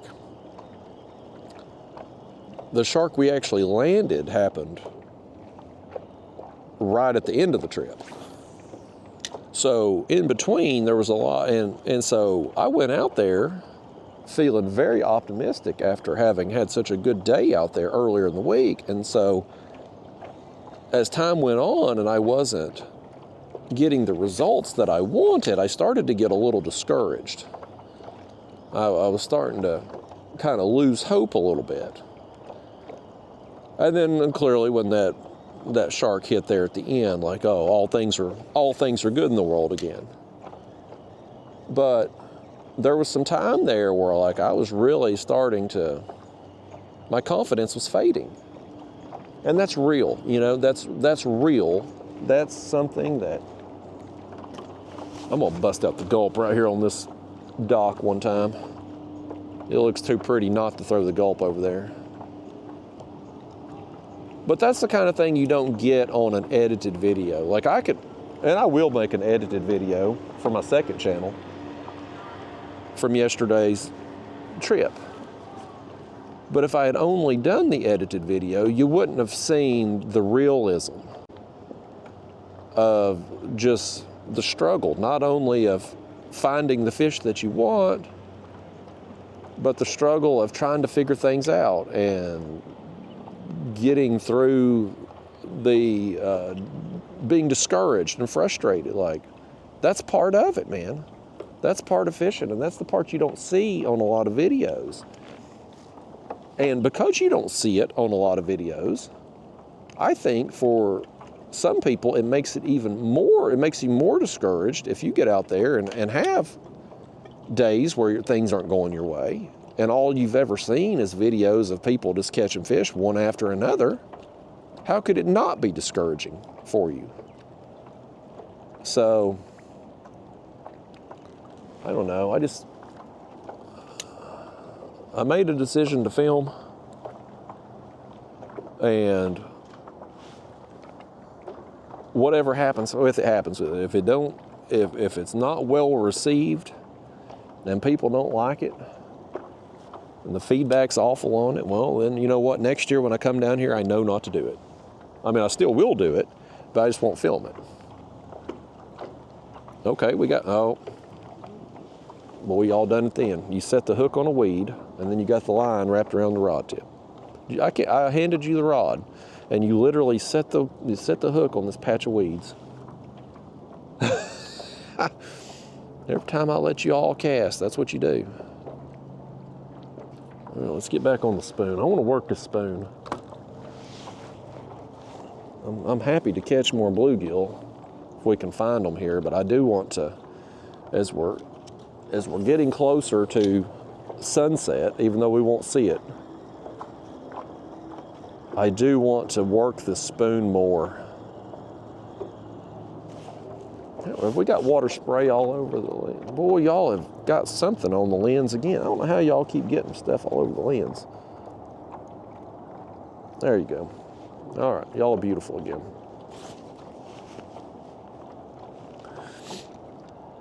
Yeah, we'll just see how it goes. I mean, I'll have an idea by now, by the time this video comes out, if those videos are doing well or not. I don't know. Like I said, I filmed more of my trip than what I anticipated doing. I come down here thinking I'd film a couple videos up here on the mainland and a couple videos in the salt, and that would be it. But when I saw the weather report for back home, I'm like, why don't I just go ahead and get myself ahead again? I ain't really been too far ahead on videos all year. I'm actually probably more ahead on videos right now than what I have been. Well, at least as of me filming this, and by the time this video comes out, I may be behind again, but this is about as far ahead at this point in time as I've been all year, and so it's nice to have a little bit of cushion, especially as you get into these winter months back home, where weather gets a little bit unpredictable, and, well, I'm not a good wintertime fisherman anyway, because I think because I don't like wintertime fishing, I don't fish as frequently, and it's harder for me to get on a pattern, and so regardless of the excuse, I don't catch as many fish in the winter usually. I have good days, but I don't do it consistently. All these weeds that the wind has been pushing them down this way. Now they're over here again. We're gonna work around through here. I think we're gonna go down. What I'm gonna do, actually, since we can't work that canal that I wanted to, we're gonna work our way back down. And the wind seems to be lightening up, actually, unless we're just really shielded from it here. I want to work down toward the lower section of the lake, working the spoon. We'll work our way back down toward the car as I'm fishing. And that'll help me. That's actually probably the responsible thing to do anyway, because that'll help get me on the road. Whenever we're done fishing, I'll be able to get back to the car quicker, get loaded up faster, and get on the road and cover more. If we were in that canal, we'd have another 20 minutes or so when we're done fishing to get back to the car. It just takes me extra time. And if we fish till dark in that canal, then it would be dark when I got back. And for whatever reason, I guess because this park there's signs up saying it closes at sunset. But I guess because of that, they don't have any lights up. So if you get there, you get back to the ramp and it's after dark, like you're putting your stuff up in the dark.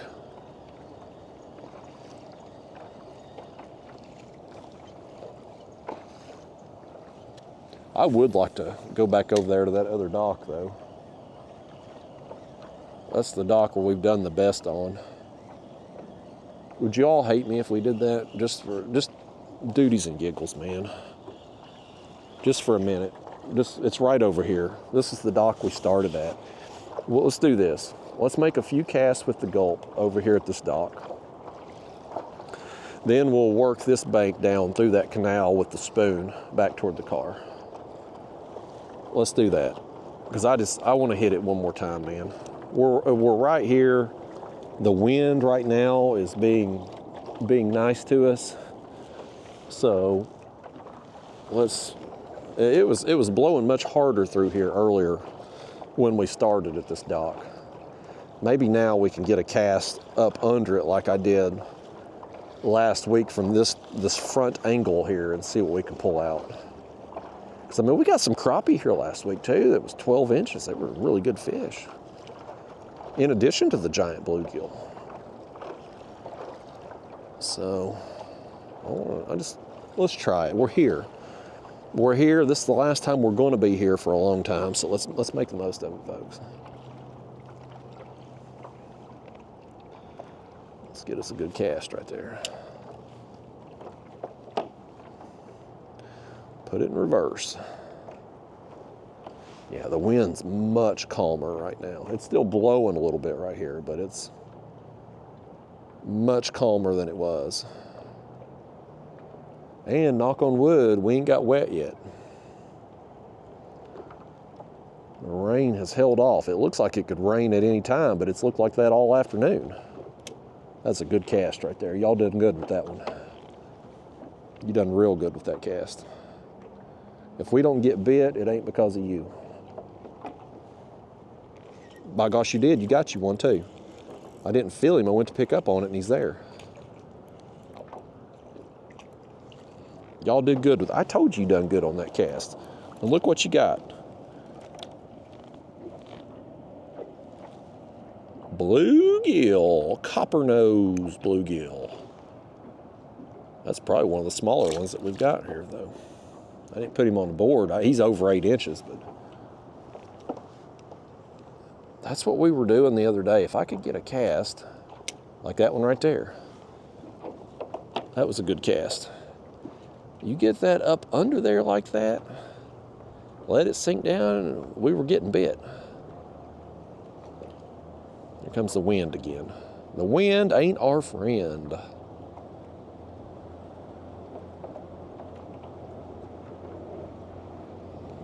Nothing on that one. Dadgummit. Y'all tell the wind to quit blowing a minute.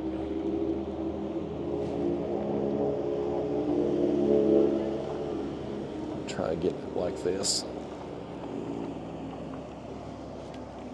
Okay, that's better. It wasn't the best cast, but we skipped it where we wanted it to, so.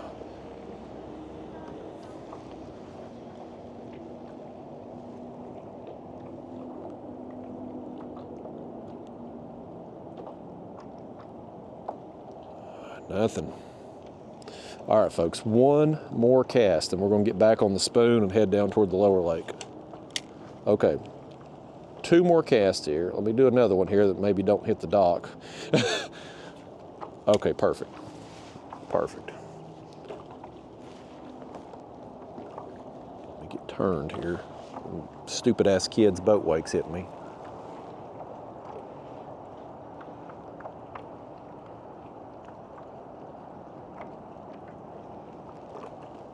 Nope.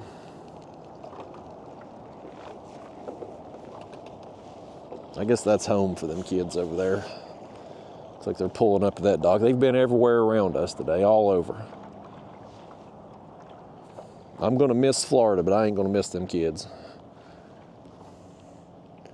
All right, let me hit this again one more time without getting, dadgummit, I can't cast worth a damn. I've put that jig up there and I put that jig up there on that dock, folks. I don't think we're gonna get that in back. I can't see it. Where do we put it? I think y'all put that through the screen. No, it's around that. It's around that line right there. Whatever that line is, it's around that. Dadgummit.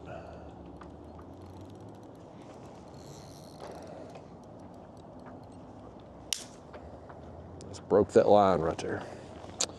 Well, all right, well, we done ultralight fishing. That really was our last cast. Because I'm not gonna sit there and run that line through and retie and all that this late in the day. We're going to work this spoon back toward the lower lake here and see what happens. It made that simple, didn't it? Y'all made a terrible cast and got that jig hung. I think that's our first jig we've lost today. I think we've been using that one jig the whole time. That's pretty awesome.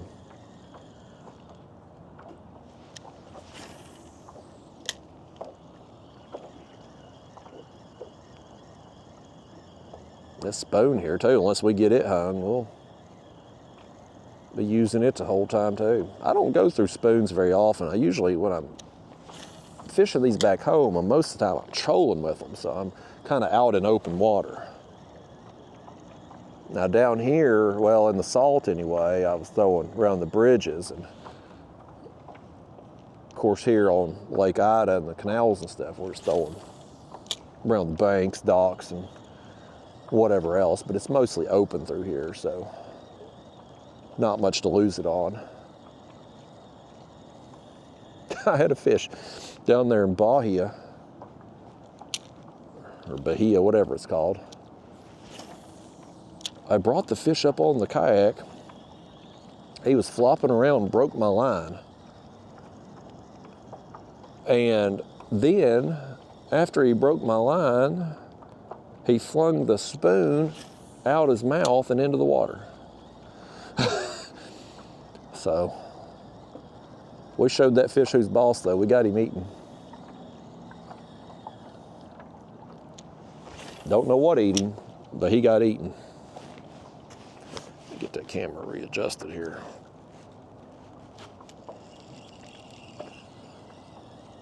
I need to get me a new life jacket at some point. This one here's got a bunch of holes in it, and the area I wedged this camera is getting kind of worn out. Getting harder to hold that thing in place.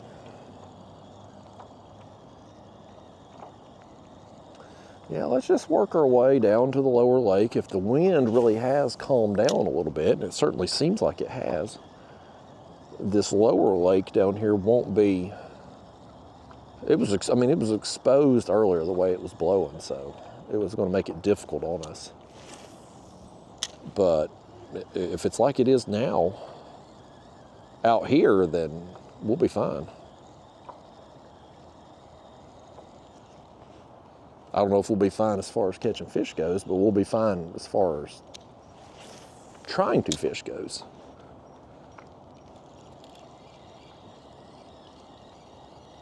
I sure was hoping we'd tear up some peacocks tonight, though, and I think we probably could have in that canal if we could have fished it like we wanted to.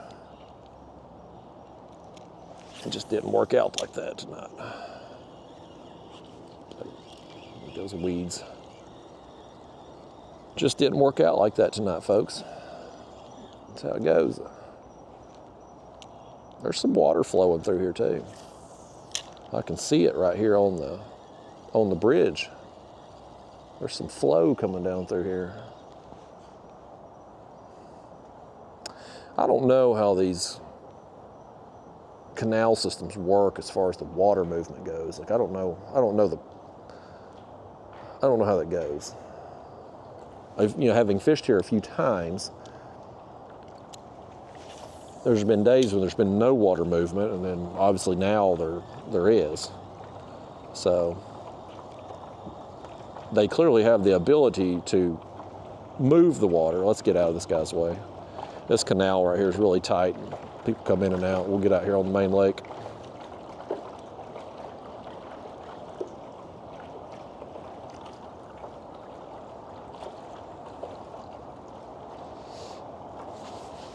Lord, I feel like we might have to say hi right here.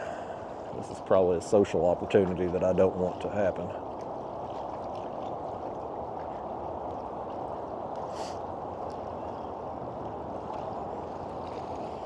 I'm gonna let y'all do the talking. Y'all wave.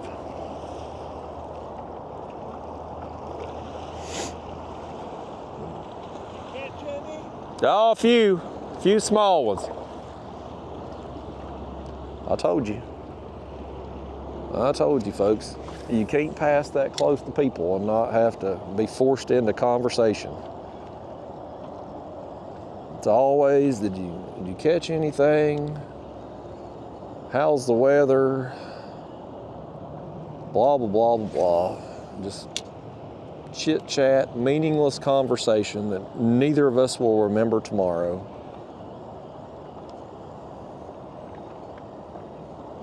And I'm not so antisocial that I won't conversate at all with people. It needs to be interesting conversation for me. Like if I find a person interesting, I can sit there and talk with them a while. Like the fishing guide. You know, down here in the Keys, or the Everglades, I met that guy at the gas station. And he took me fishing earlier in the week, and he was great. He was a very interesting guy. You know, I had questions. I wanted to know about his experience being a fishing guide down here and living down here and stuff. Like, that's interesting to me. And so I can sit there and have a conversation with him for a long time and be happy with it. But just some random dude at a boat ramp talking about generic stuff, like it don't appeal to me. It's got to be interesting conversation. And you can't have interesting conversation with somebody as you're passing by each other in a boat. So I'd rather just not speak at all.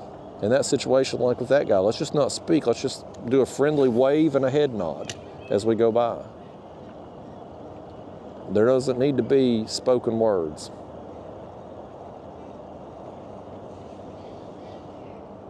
These kids up here playing in the pool. See, these kids up here are acting like kids. Normal, well-mannered kids. They're having fun in the pool. They're not disturbing anybody.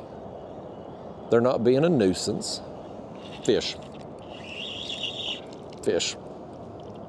This one's fighting a little harder. This may be a peacock. I don't think this is a largemouth.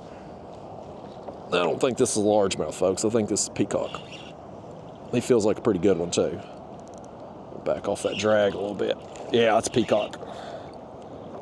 Got him. We got us one, folks. We got us one. Get up in here, buddy. Yes. Yes. That one's a little better than the last one we got. Still no monster. No monster, but nice upgrade for sure. Love it, y'all. Love it. On the spoon, right here on this wall. This is kind of what we were doing last week, working that wall. Did he splash water all over you? He got water up the back of my leg. I feel it there. No, y'all are still good. Yeah, we were just working the wall over there on that canal, and so we'll just try to work this wall here too. Thankfully there's not weeds everywhere right here. We can cast right up to it like we were doing up there last week. We'll see if we can get something here on the lower part of this lake.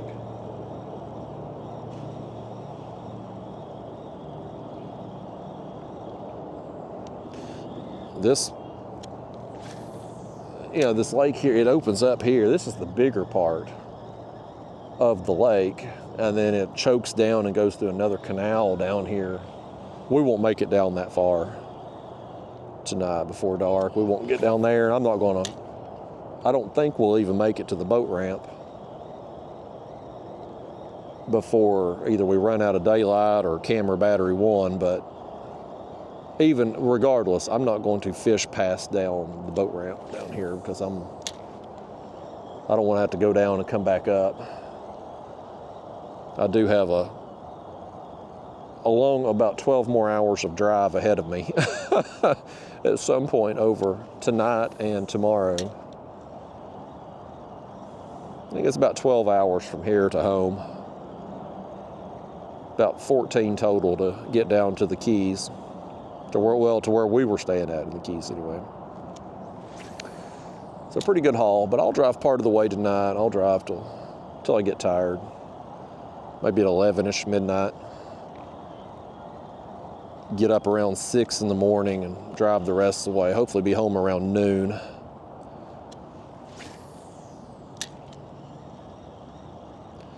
See what them danged old cats have done. They pooped on the rug again. There's that I got a little It's just a small rug right in front of the litter box. And the whole time I've been gone, every day, one of them's pooping on that rug and using the rug to cover the poop. One day they pooped on the floor and put the rug on top of it. And since then, they've been pooping on the rug and flipping the rug over onto it. And so my mom's been going over there checking on my house for me, checking on the cats, and every day she's had a surprise. So she's ready for me to be home so she don't have to deal with my animals anymore. But Daphne the dog's been good. Who would have ever thought, with all the trouble I had with Daphne the dog, she would somehow turn out to be the best animal that I currently have. Pretty unbelievable.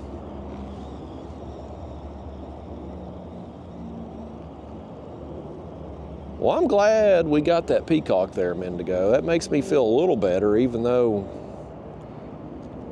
I'd hoped to have about 20 by now. That's what I'd hoped for. We certainly ain't got that yet, but makes me feel a little better that we didn't get completely shut out on peacocks. It's only the second one, but still, it's something. I do think this spoon is going to be a good lure to bring down here on future trips. Last year I did the gulp and I did the live shiners. The year before that, I used the crappie jigs, crappie magnets, and I caught some on them too. But I think this spoon's got a lot of potential, not only here in the freshwater, but also too for getting us bait down in the ocean. Oh, fish. That's another peacock. That's another one. You can feel how hard he's pulling. It's harder than a largemouth. Back us up here.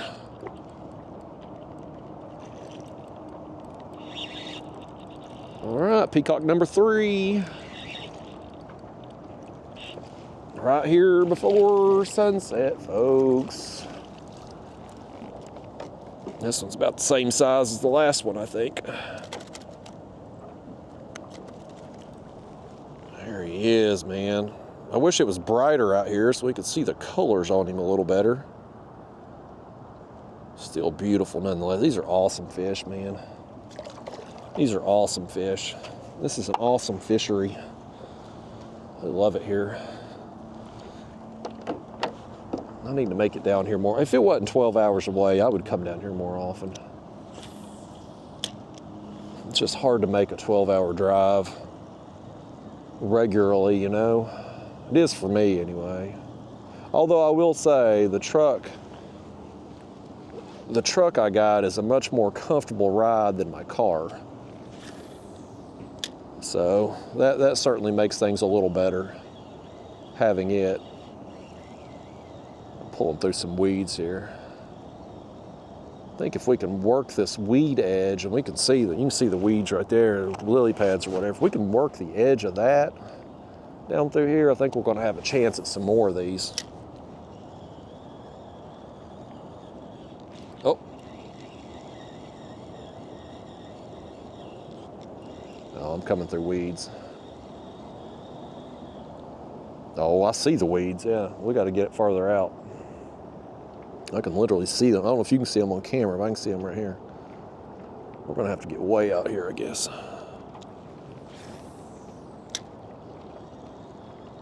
I see the bank down there straight ahead. I guess it's just all weeds up through here.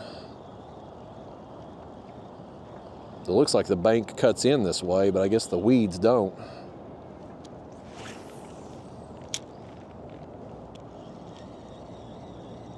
Yeah, I'm going to be bringing the spoon back next time. That'll be part of the repertoire. I bought that rod, the light action rod,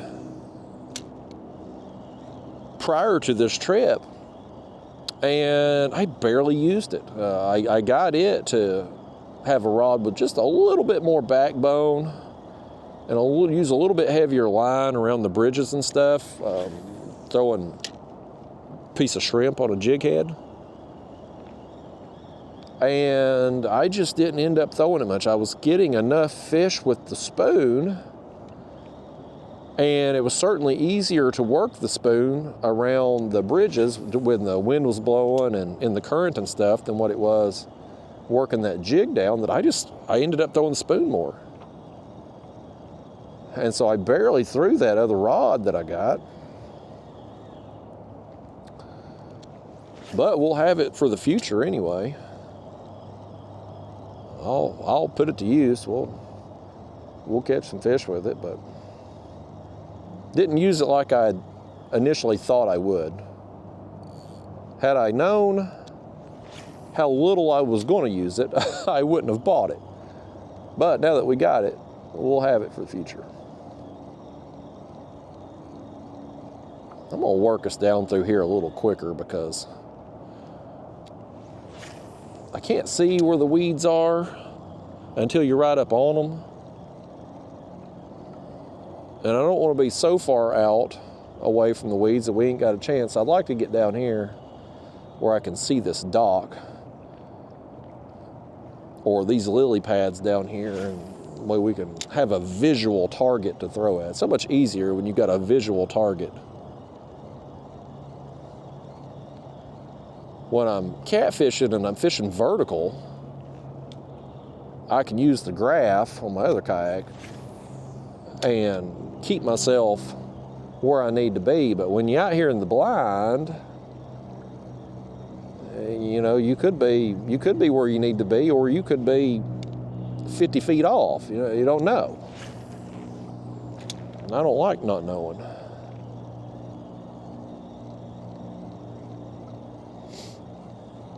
That's another pretty property up there. They've made their own beach right there, folks. Check that out. How awesome would it be if you're so rich, you're like, you know what? We got a house near the beach. We want the beach. Let's just build our own beach. And that's what they've done right on the side of this canal. Let's just make our own beach. And it looks amazing. They've done a fantastic job with it. Palm trees around. It looks amazing.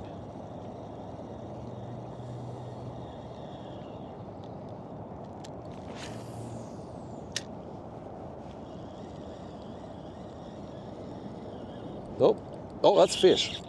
That's a fish. I thought I was pulling through some weeds again there at first. That's a fish. Oh, that's a largemouth. That's why he felt different. Them peacocks fight harder, man. Pound for pound, the peacocks we caught this size fight way harder than old large jaw right here. It's not a bad largemouth though. Got him on the top of the mouth. Just for duties and giggles, let's put him on the board. Close your mouth there, fish. Close your mouth. There you go. 15 inches, 15-inch largemouth. Oh, South Florida bycatch, they call them.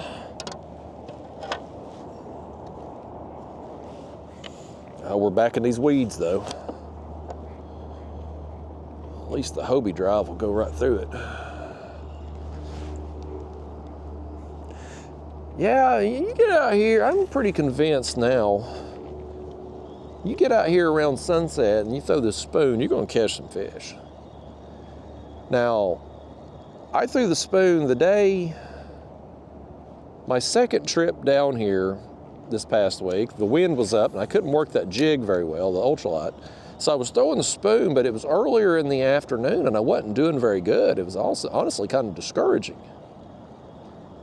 But once we got close to sunset, the bite turned on. And I think it's going to be like that again. If we were on a good concentration of fish, probably, I think it would be like that again. I think that's maybe something we can pattern. If you cover enough water, throwing a spoon or any lure that represents a fleeing bait fish, you're going to catch some fish. Like you're very rarely going to get skunked in that situation throwing that. No different than throwing a gulp with the ultralight. Like, it's hard to get skunked doing it. It'll happen from time to time, but it's hard to do. Now, if you're throwing a larger lure like the spoon, you're going to catch less fish than what you're going to get if you're throwing something smaller and working it slower, but you're still going to catch some fish. And we've got a few here on it tonight. Got some largemouth, got 3 peacocks. We're making it work. We ain't got the production out of the peacocks that I had hoped, but it just gives me something to look forward to when I come back, folks. And I will be back at some point in time. I don't know when, but I'm coming back. I love it here. Love it here too much not to come back. No! Something hit me. I got hit right there. The wind's blowing down through here. We're going to blow right past it. I can't go in this direction. We're going with the wind, so I can't really slow us down when we get bit like that.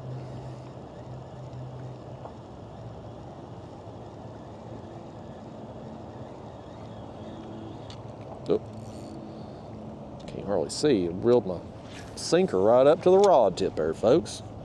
It's darker out here than what it looks on the screen.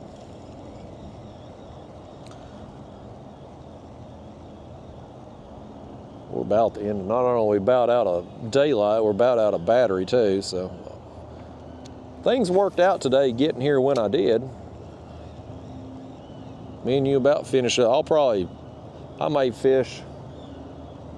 Like I said, I'm either going to fish my way back to the dock,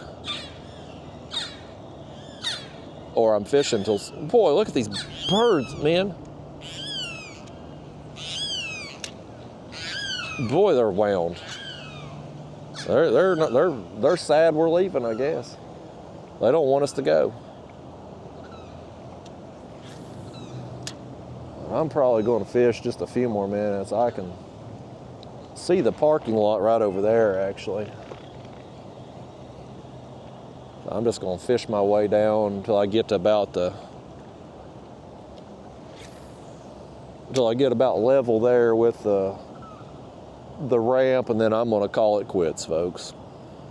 Bad as I hate to, I'm out of time on this vacation. It went so fast. It was an amazing trip. I hope at least some of you out there have enjoyed coming along with me on this fishing adventure. But I know I've enjoyed it. I don't know how the videos will play out and all that. I can't control none of that. All I can control is what I'm doing out here myself, and I've had a good time. I feel like I've learned a lot on this trip, and I've had a good time. It's been an amazing trip down.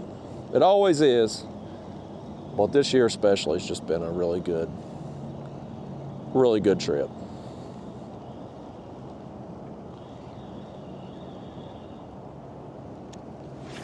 I did, was it last year or year before, I got on some big bluegill under one of these docks over here. But I don't remember catching any peacocks there. Now, I did get some peacocks I guess it was 2 years ago, because I was using the crappie jig. There's another dock on down that canal a little bit, and I got on some there. Not to say that there ain't any here, but I'm just saying I didn't. When I fished this area last year, I didn't do any good right here. Other than, I can't remember if it was last year or the year before, I got on the bluegill down here, but I didn't get any peacocks there. At least I don't remember it anyway, if I did. We're still going to fish it though here.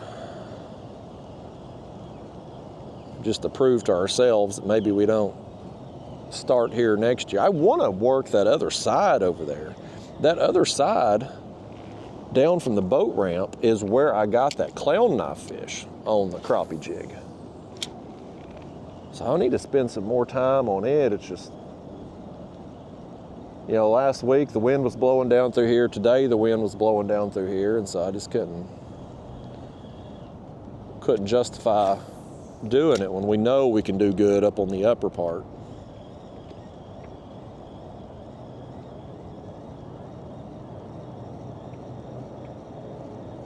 Get around this dock right here.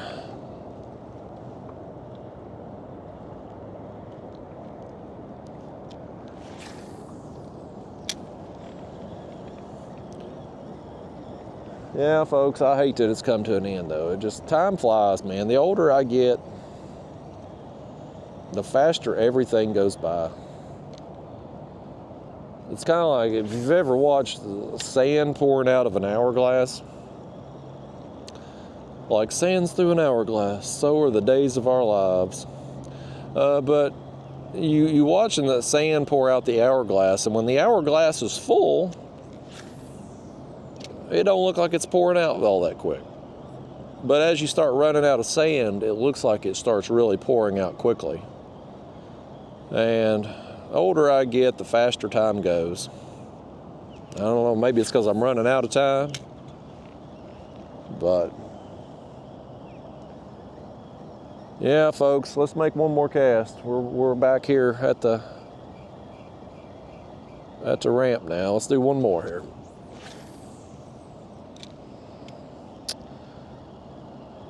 Boy, we're going to end the Florida trip with a largemouth bass. The least desirable species I could have caught here today. That's what we're going to go out with. At least it was a pretty good one, though, 15 inches. That was pretty nice largemouth. All right, well, folks, I guess that's a wrap. The boat ramp is right here. I put in right there at the beach beside it. And that's all I can say, folks. It's been fun. Thanks for coming with me on this adventure. If you're new to my channel, there should be, I think this is video number 8. Pretty sure 8 videos on this trip. So this will be the last video. Everything on my channel goes in sequential order. So you can follow along my journey, not only down here, but just fishing and life in general. So thanks for coming with me, for those of you that have rode it out. And back home. Back home we go to the frozen tundra of Tennessee right now. But we'll get up there, start working on my kayak, the new Bonafide that's sitting on my carport, getting it rigged up. I'll get that new trailer, we'll get it out, and get out there and try to catch some catfish in it. Test it out, see what it's like. But this kayak here, the Hobie Lynx, I give it a thumbs up. I love it. I'm going to be keeping this one for sure. I love it. It's been a great kayak. So, all right, y'all. I'm going to put the camera up, head over here to the car. I'm going to go over here to the bathroom and pee, because I'm probably not going to stop again until it's time to pull off for a hotel. So anyway, I'll see y'all back in Tennessee. Thanks for coming with me.